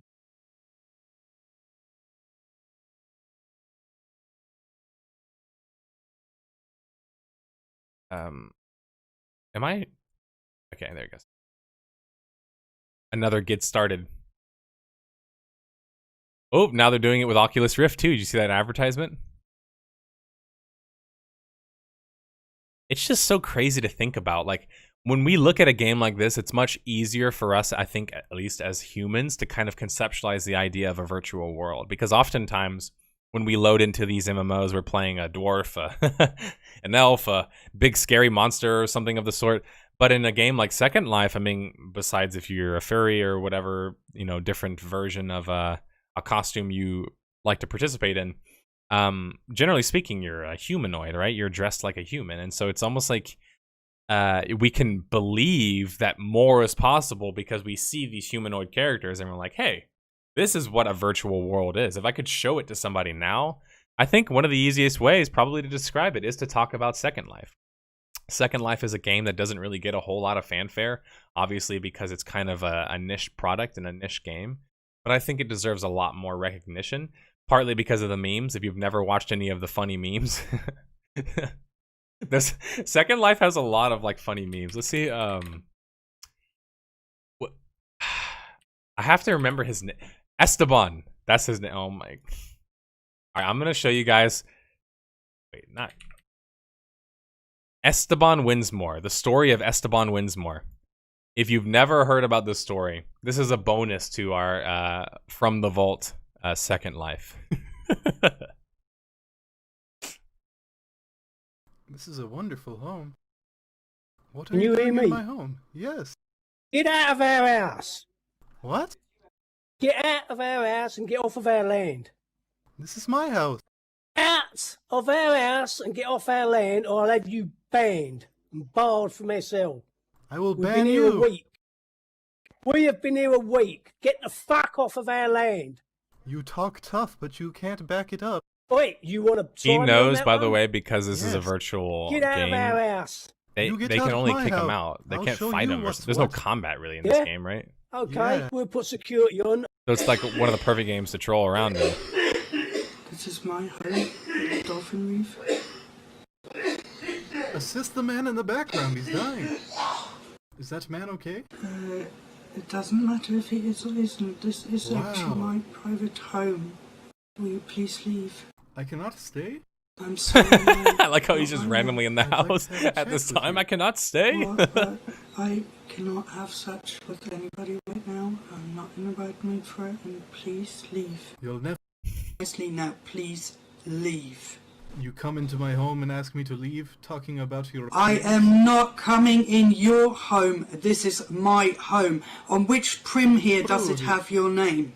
All of the. On frames. which prim here? There's another good one. Let me see if I can find it. All right, welcome to what's another big part of virtual worlds, by the way. Can a man become a horse? Yeah, you can. I will follow you, horse. The Pegasus. Is there a term for your species other than horse? Ponies. My god, you look so cute. I hope you do not take offense to this, but are you a male horse or a female horse? I'm typically a male, but I lost a bet. So I'm a female at the current time and place. Yeah, I that don't think usually that's happens how to me gender too. works, my friend, but it is okay. That's just a bad Yeah, weekend. just don't mess with what is it? The joke. Don't mess with the joke, as it's called. That's what it can do. Yes. The card's like, please no more. If you want to watch some more of this stuff, by the way, just look up Charlie Z on YouTube. He has like a whole series where he does a number of just trolls and deep dives into people's lives, and like it's just crazy, like the shit that you'll find. First off, like you'll see shit that you're just like, what? What? Here's another amazing one. All right, this is the last one. Yo, where's Rycomba Mason at? Not here. He made another I character. only do it for fun. Hey. Hey. Yo, you gotta fight back, bro. You're lucky I'm not haxing you. This man is a killer. Anything can happen in this game, huh? You got a magic. When do you see a brony Magic with is like useless. a Sonic I can break out character? of your magic. Oh. Did I say anything to Look at how this guy dressed, by the way. This guy right here, he's a troll, and so is this guy. So these guys are both like tag team trolls. And I mean, I feel like Esteban's whole gimmick is he just acts ignorant. Hey, what's going on here? And it kind of just makes itself. But anyway, I'm not gonna get too much into the memes anymore. But that's virtual worlds are interesting because anything you could possibly imagine essentially is what you could end up doing, right? Obviously, hypothetically. But Second Life is a real virtual world essentially that's in existence and has been in existence for 16 years now. So if you're wondering if that sort of game can work, look no further. It does work. Has a smaller crowd, but it does work. There's a lot of money in Second Life as well. All right, so now it's the call-in segment. I've reached the end of the podcast. This typically means that now I open up the floor to being asked questions. I have about, let's say, 24 minutes or so to spare. So if you have any questions you'd like to ask, whether or not you'd like to call in and ask on Discord, or you would like to just ask me a question in chat, feel free to do that. I already have a question queued up here, so I'm going to go ahead and cover that now. Let me move this to the call-in segment. There we go. It's live. Fuck it. Let's do it live. Alanos Born 1991 says, have you heard of the Subverse game by Studio? By the way, I know you've been mentioning the Subverse game. Sorry, I haven't answered your question. What's your opinion of a very adult MMO game like Second Life? That's why I actually didn't mention it last week. Was I was supposed to mention it whenever I talked about Second Life, and then I forgot all about it. My opinion, you guys are going to realize that I might be very anal retentive about certain things, but I'm pretty open about other things. And sexuality, I'm pretty open about. Like, I don't really get bothered when people are, hitting on me, whether or not I'm attracted to them or not. The idea of a brony hitting on me. Like, guys, I've been living on the internet since I was like 6 years old. So I've been hit on by bronies. I've talked to grown 50-year-old dudes as a kid. I've talked to old women who are just looking for a young boy. I've talked to every person you could possibly imagine. Furries, Russians, the Chinese. I mean, people who speak completely different languages, speaking to them using like Google Translate. Like, whatever you could imagine, I've spoke to so many different kinds of people. And so whenever I think about games like Subverse or games like Second Life, it's like, why not? Let these people have a place to like have fun and dress up like a furry and dress up like Sonic or, whatever the hell. Like, I have no problem with any of that. That's what the internet is for. That's what virtual worlds are for. Virtual worlds are for weird people. If you don't feel like you're accepted in your community or in your life or whatever else, that's what a virtual world is for. You can go there and create a furry. You can be whoever you want to be in that given world. And that's what I love so much about the idea of a virtual world. As for Subverse itself, I don't really know a whole lot about it because I've been staying away, because I think it's a little bit of kind of one of those topics that gets thrown around where I don't know if people are really as interested in the game itself as they are about the stories that are surrounding it. I know it's a Kickstarter and people are saying, should it be legal, should it not?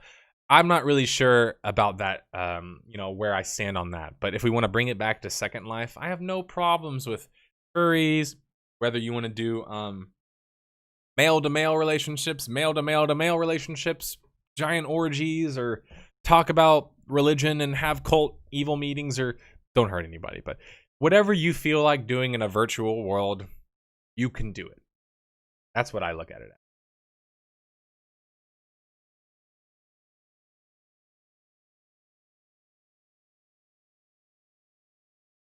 I believe you pronounce that name Tewit? Or Taywhite? I'm not sure how to pronounce that name. Taywhite? Have you played pre-MMO online games like MUDs and the like? What's your opinion on it? I could join Discord to discuss it a bit if you feel that this could be interesting. Pre-MMO online games.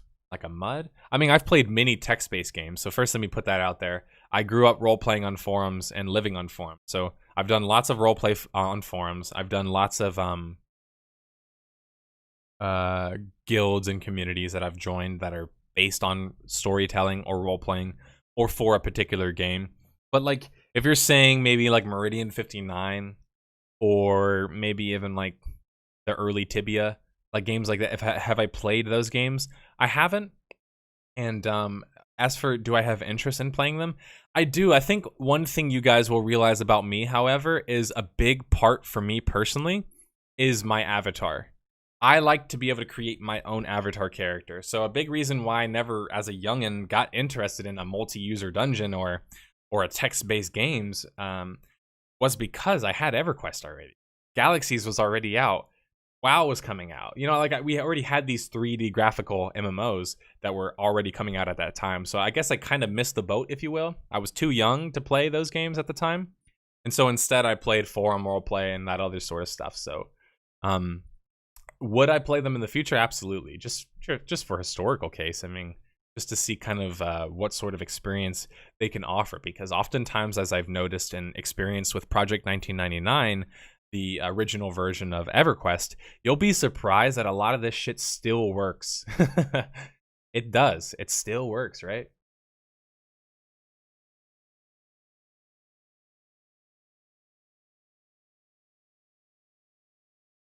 We have a call-in with a question regarding WoW Classic. All right. I don't really want to talk too much about WoW Classic, but I'll entice whatever discussion it is. or entertain whatever discussion it is, at least just somewhat. Sorry, I think sometimes our users get tired of the classic WoW discussion whenever they're not involved in it. Hey, what's up? Inxas? Is that how I pronounce your name? Yep. Yes. Hey. Hey, what was your question? What do you want to talk about? Yeah, my question is, so upon the WoW Classic release, there's gonna be a split in the community, like and retail players and the classic players. Do you think there's might be a problem because of that community split? I think the simple answer is going to be probably yes. And even though that might seem strange, because some people have that mentality of, oh, a classic server, you could just kind of leave it off on its own. Can't, because as you said, no matter what, there's going to be a divide. There's already a divide. I'm on the classic WoW subreddit, and I see people make posts all the time. Oh, screw modern WoW, screw this. So there's already a divide between these two different player groups, and I think that will only continue to grow. The thing that I think will happen the most because of that, though, that I'm most interested in, which unfortunately we don't really know what's going to happen exactly, but I just think that the most interesting part of that whole split in audience is how Blizzard is going to take it. Because Blizzard, if they have a split audience, they're going to rely on the audience that's bigger. I mean, obviously, they're a big public company, publicly traded company. They have a lot of money on the line.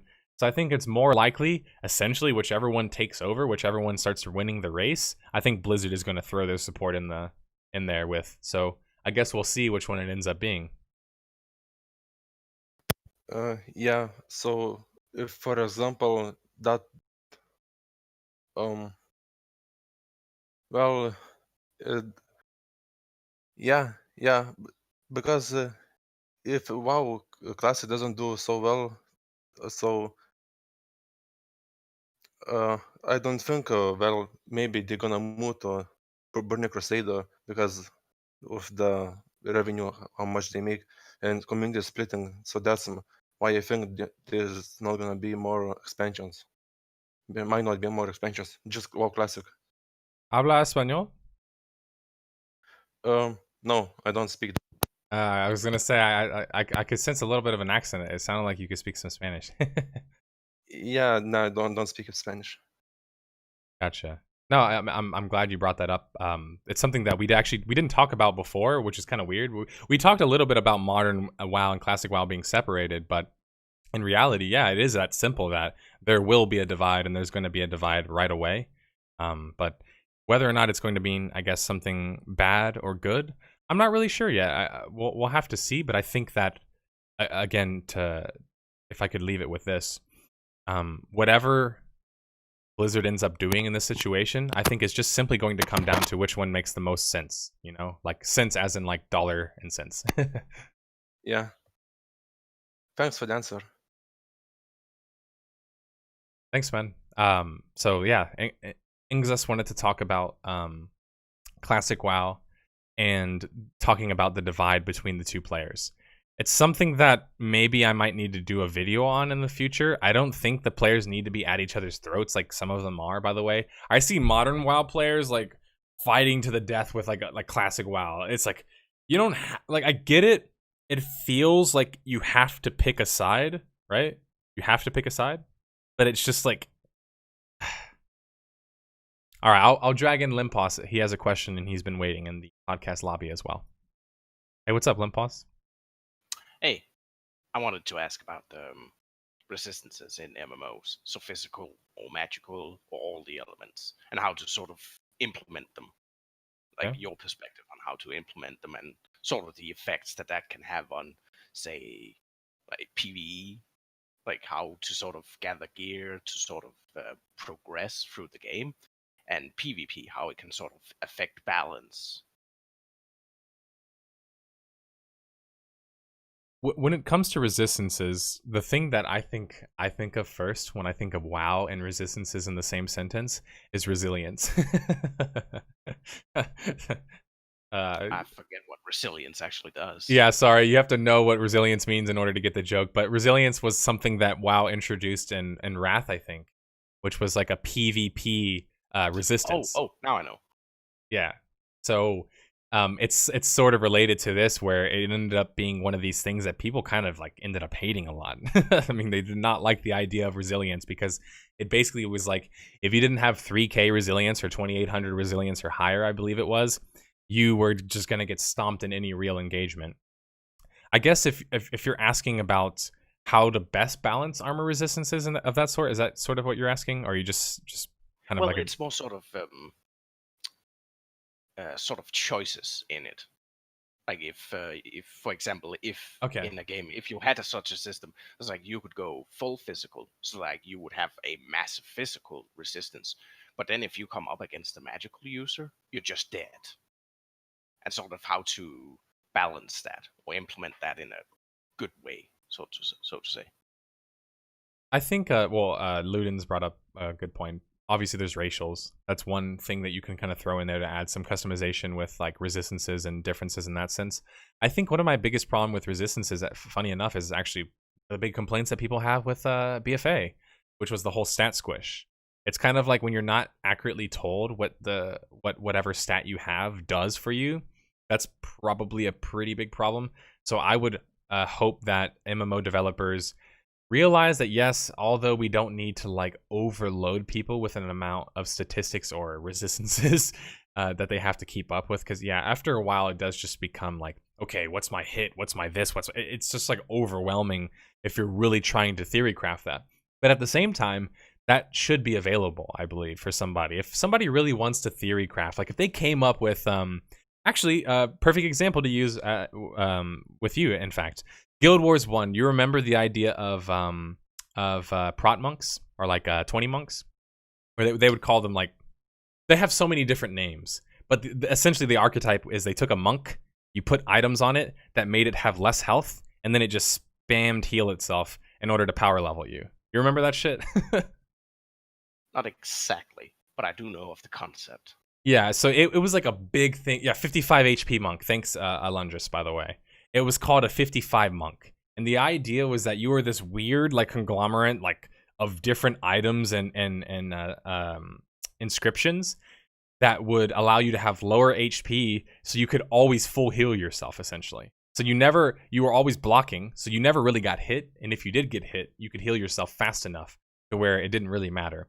I bring this up because this was a build that somebody essentially theory crafted and figured out, and it's all about things like this, like we're talking about attributes and resistances, and they came up with this really cool and unique build that still to this day I've never seen anything quite like it. So I would love for more opportunities to change your exact skills and attributes, because for those who aren't familiar with Guild Wars 1, you can do all of that. You can change your attributes, you can change your skills. By the way, you're only allowed, I think, 8 to 9 skills at one time, 1 elite skill. And then you're also given a certain amount of points. I don't remember how many exactly, but you can put points into dexterity, into strength, and I can't remember what the dump stat is for magic, but it could have been intellect or something of that sort. I like the ability to move around stat points and things like that, because again, it brings us back to pen and paper RPGs. We don't, however, have to make it as complicated as creating a character in a pen and paper RPG. That being said, I don't know about you, Limpos, but I like the idea of, say, for example, if there's a half-orc in my game, I don't think it's fair that the half-orc has the same level of intelligence as a human. No, I'm just no, but seriously, when it comes to having different races, right? And we're talking about a video game here. When we talk about within this video game, a half-orc, theoretically speaking, or at least an orc, is going to be less educated. If you've played Neverwinter Nights or any D&D game, you've all experienced what it's like to have a ogre or a dwarf or whoever else with below 10 strength, or sorry, below 10 intelligence. It's like talking to the wall. But I almost feel like because people, and when I say people, I mean developers, are pushing more and more away from maybe more traditional views of how to create characters mathematically, it's becoming harder and harder to find opportunities to then customize your character. Because like you brought up with attributes, the problem that I've noticed with games like Black Desert Online and games of that nature is that it's not really about customizing that. Like, it's not about changing your strength or your agility anymore. It's more so about what are you playing and what is your gear and what is your level. What's your power level, if you will. And I miss when things were more about, if a guy came up with a build that was immune to, I don't know, let's say regular like metal weapons. Maybe he was a spirit or some kind of ghost or something, right? And you couldn't damage him, like shit like that. I think would be so cool, but I just think it's a little bit risky, right? Especially in PvP. But it's also kind of like, it's like Pokemon. You have to learn the rock paper scissors, and sometimes people don't like rock paper scissors, which I have my thoughts on that. But yeah, I guess that's my thoughts on it if I had to sum it all up.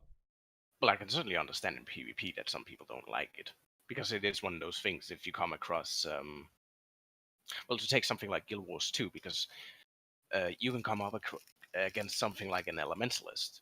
Now, depending on their gear, like they can have something as low as, I think it's 13k health if they run just full Berserker gear. But if they run full Knight gear, they're like 30k health, and if they then also go into all the, what is it, Earth, I think Earth, Water, and what is it, Arcane, they can have even more health and even more resistances.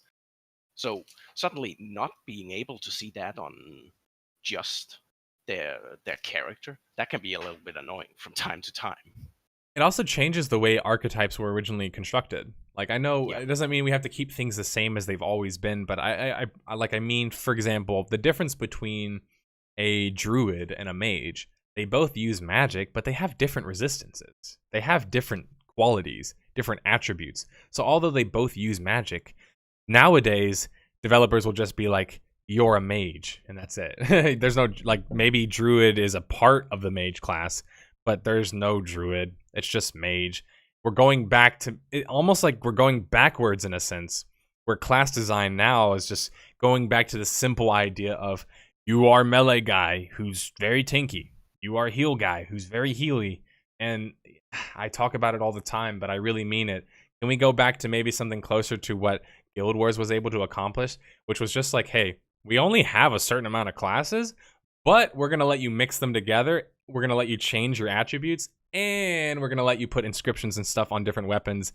Oh, and by the way, you're only allowed to have 7 to 8 or 8 to 9 skills at one time. So, by the way, there's 1,000+ skills, so figure it out. You know, we don't have that anymore. And I think, frankly speaking, as an RPG like core fan, that's a good point to be critical of.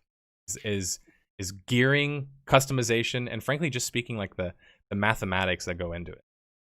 Well, I think even Guild Wars 1 is a good example, because even though you did have those sort of archetypes like magic and melee characters, magic was still not going to be as survivable, almost no matter what you did. And if you were going to do that, they weren't going to be as effective as their class could be. Exactly. Like they still wouldn't beat a melee guy if they went full health, because they have no damage. So the archetypes can still exist, but you can sort of mix and match a bit better. Like if you want to be that a little bit more survivable, you can do that.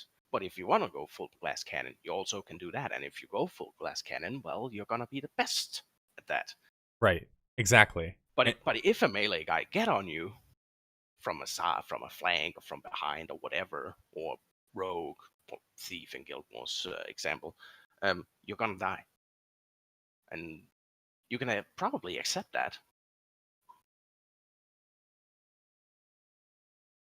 And I love talking about Guild Wars 1 and just thinking about what they did right. And when I always bring up Black Desert Online. You guys know at this point I don't like that game. Okay, I don't like what it stands for. I don't like who makes it. I don't support their decisions, but I also just frankly think it's completely backwards.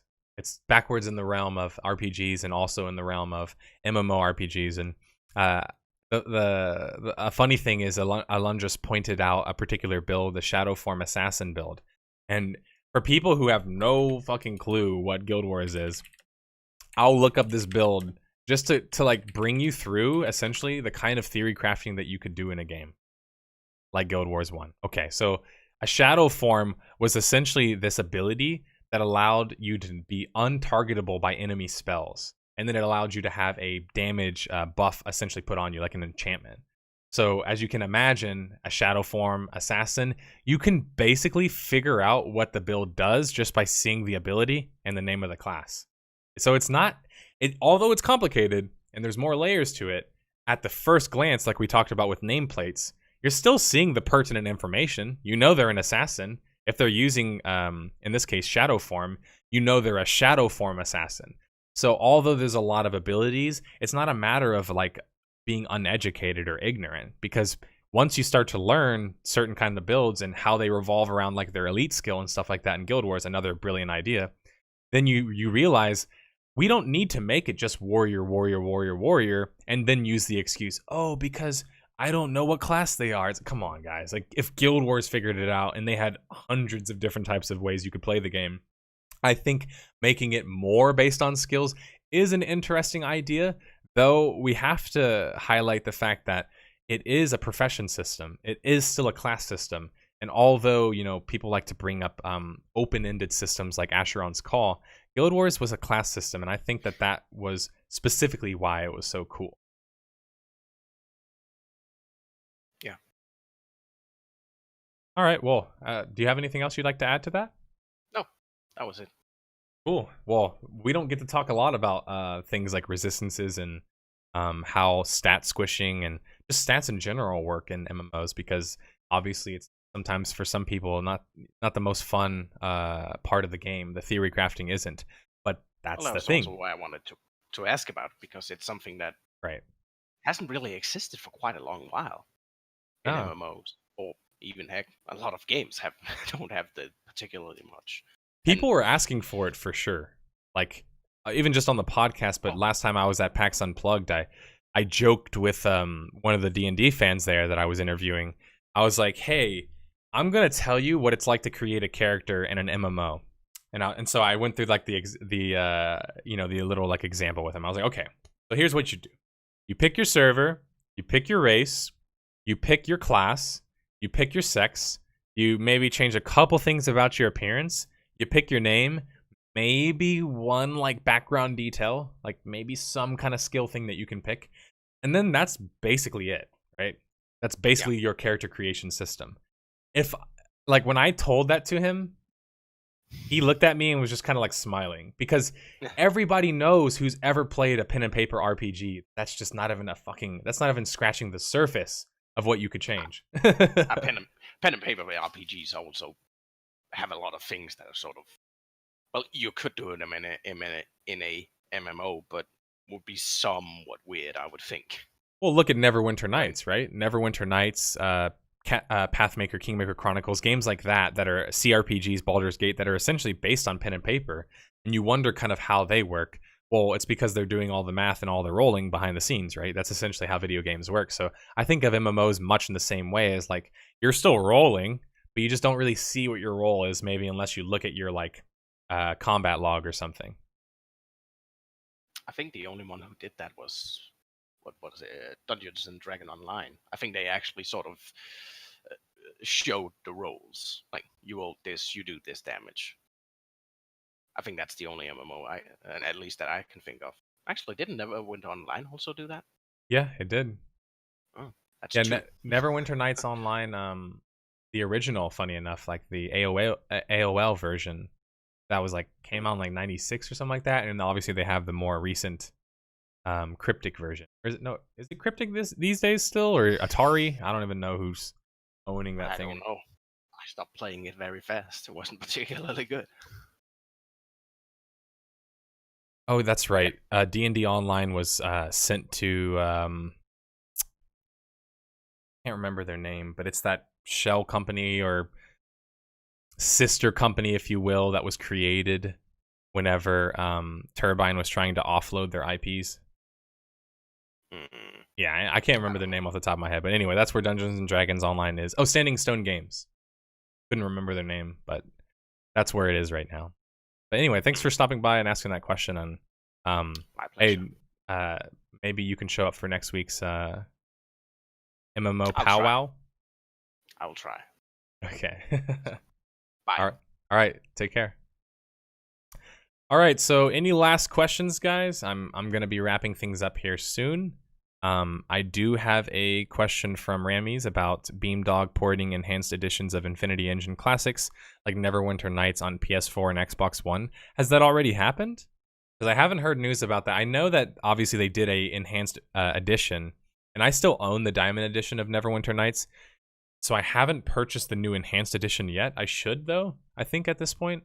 I think it was like a matter of waiting for somebody else to play it with, because I've been through the Neverwinter Nights one storyline a couple of times, and the original OC I don't think is as great as like Hordes of Underdark or Shadows of Undrentide, I think is how you pronounce that one. Or in Divinity games where you can talk with animals sometimes during... Yeah, exactly. That's just like little examples, Rammies, of just little bit of nuggets for what you could add to greatly increase variety, customization, but also just immersion in a world, right?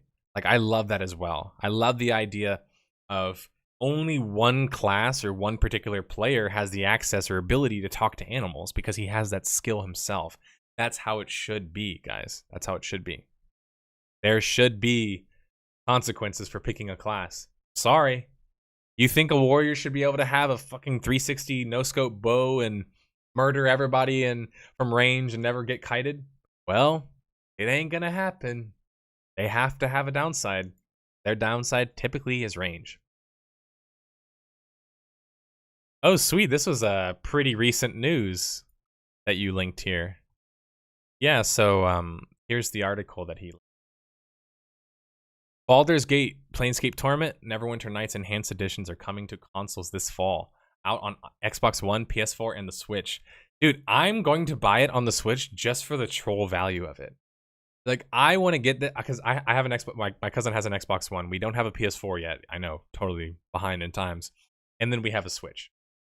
Out of the systems here, I would more likely choose Switch. So I'm curious to see how such a game would look on the Switch. And maybe I need to get a capture card set up because I would totally stream this on the Switch. This would be hilarious. Like, sorry, sometimes it's funny to like do certain things just to be like, why not?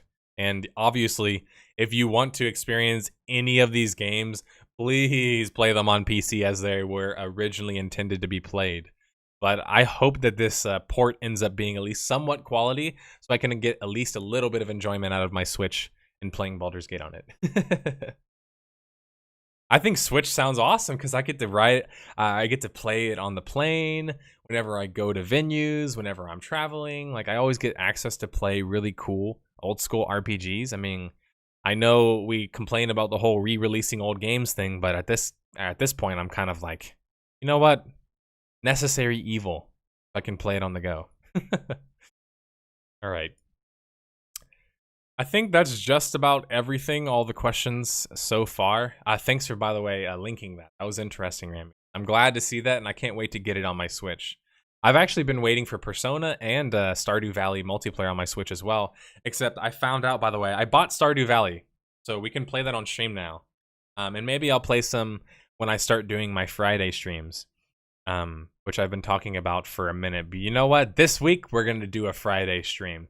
We're going to do a Mafia stream. I'm going to keep reminding everybody that maybe by Friday we can reach our goal of 50 subs so I can have a Mafia stream on Friday. If you're wondering why I hide it behind a stream, a goal, or a sub goal, it's money, right? I need to know that at least the amount of time I'm putting in is going to be worth it. And I know that's typically not how streamers work, but I'm not a streamer. I'm a YouTuber. So I'm learning the streaming game. And most streamers, when they start at nothing, and it's hard for them to build up an audience. And I'm lucky that I at least have somewhat of a platform on YouTube so I can bring in some of you guys. And I'm looking for more opportunities to play more games live, to talk to you guys more live, to do more live content just in general. And with obviously the rise of WoW Classic just 2 months away, I figured why not get started with Monday or Friday streams nowadays, starting now rather, because I'm going to be streaming weekly. I don't know what my schedule is going to be exactly with WoW Classic streams because I don't know what my schedule is going to be exactly yet. That's kind of how this job works. Never really know until the last second. I mean, I launched my Asheron's Call video last night at like 3 a.m. So sometimes there's no rule book on how to do things here. But one thing's for sure, I will be regularly streaming, and I'm gonna try and shoot for at least streaming a couple of hours a day, if not just choosing 1 or 2 days to go in like 6 to 8 hours on those days. So fear not, more streaming is coming, as I always say, and don't worry, I was never going to abandon Mafia Olympos. You don't have to worry about that. It is one of my favorite party games. So anyway, this is the end of the podcast. I think I've answered about all of the questions that I was going to get to. I think we covered all the topics that we wanted to cover, and I actually had a little bit of sleep today, so I don't sound so all over the place with my words and my thoughts, so that's always good. I think, yeah, I feel great about this week's podcast. Remember, if you would like to call in for next week's MMO powwow or roundtable, name to BD, feel free to do that. If you'd like to see whatever that weekly topic is going to be, it will be updated in the MMO powwow section of the Discord. That is a chat channel where we will, at the top in the topic section, tell you exactly what the topic is. You can debate and chat about it in that particular discussion forum, or you can also just come on and talk with us on each Monday at 12 p.m. Eastern, or whenever we start the segment itself. So anyway, as I said, thank you for joining me. For all of you who have been here since the beginning of the podcast, I want to thank you all for stopping by again, as I always do. And also thanks for those who've subbed today, those who've given me some support, those who joined the chat today and had our first MMO powwow. That was awesome. I'm thinking about maybe clipping that. So maybe Zila, you could think about clipping that particular segment. What do you guys think about clipping that particular segment, the MMO powwow, and then doing like we could even kind of cut it from the podcast and launch it as its own separate video with a little bit of editing too, or just, you know, leave it as its own segment on the podcast where, in fact, I might just leave it as a segment on the podcast. I don't want to make any more videos or have to do any more work. But I'd like to just leave it all in one place. So fear not, there will be many, many more MMO powwows and many, many more interesting topics to go over. Today, though, I think I've talked everybody's ears off, and I think I've ran out of voice myself. So thank you again for stopping by. And remember, detectives, question everything.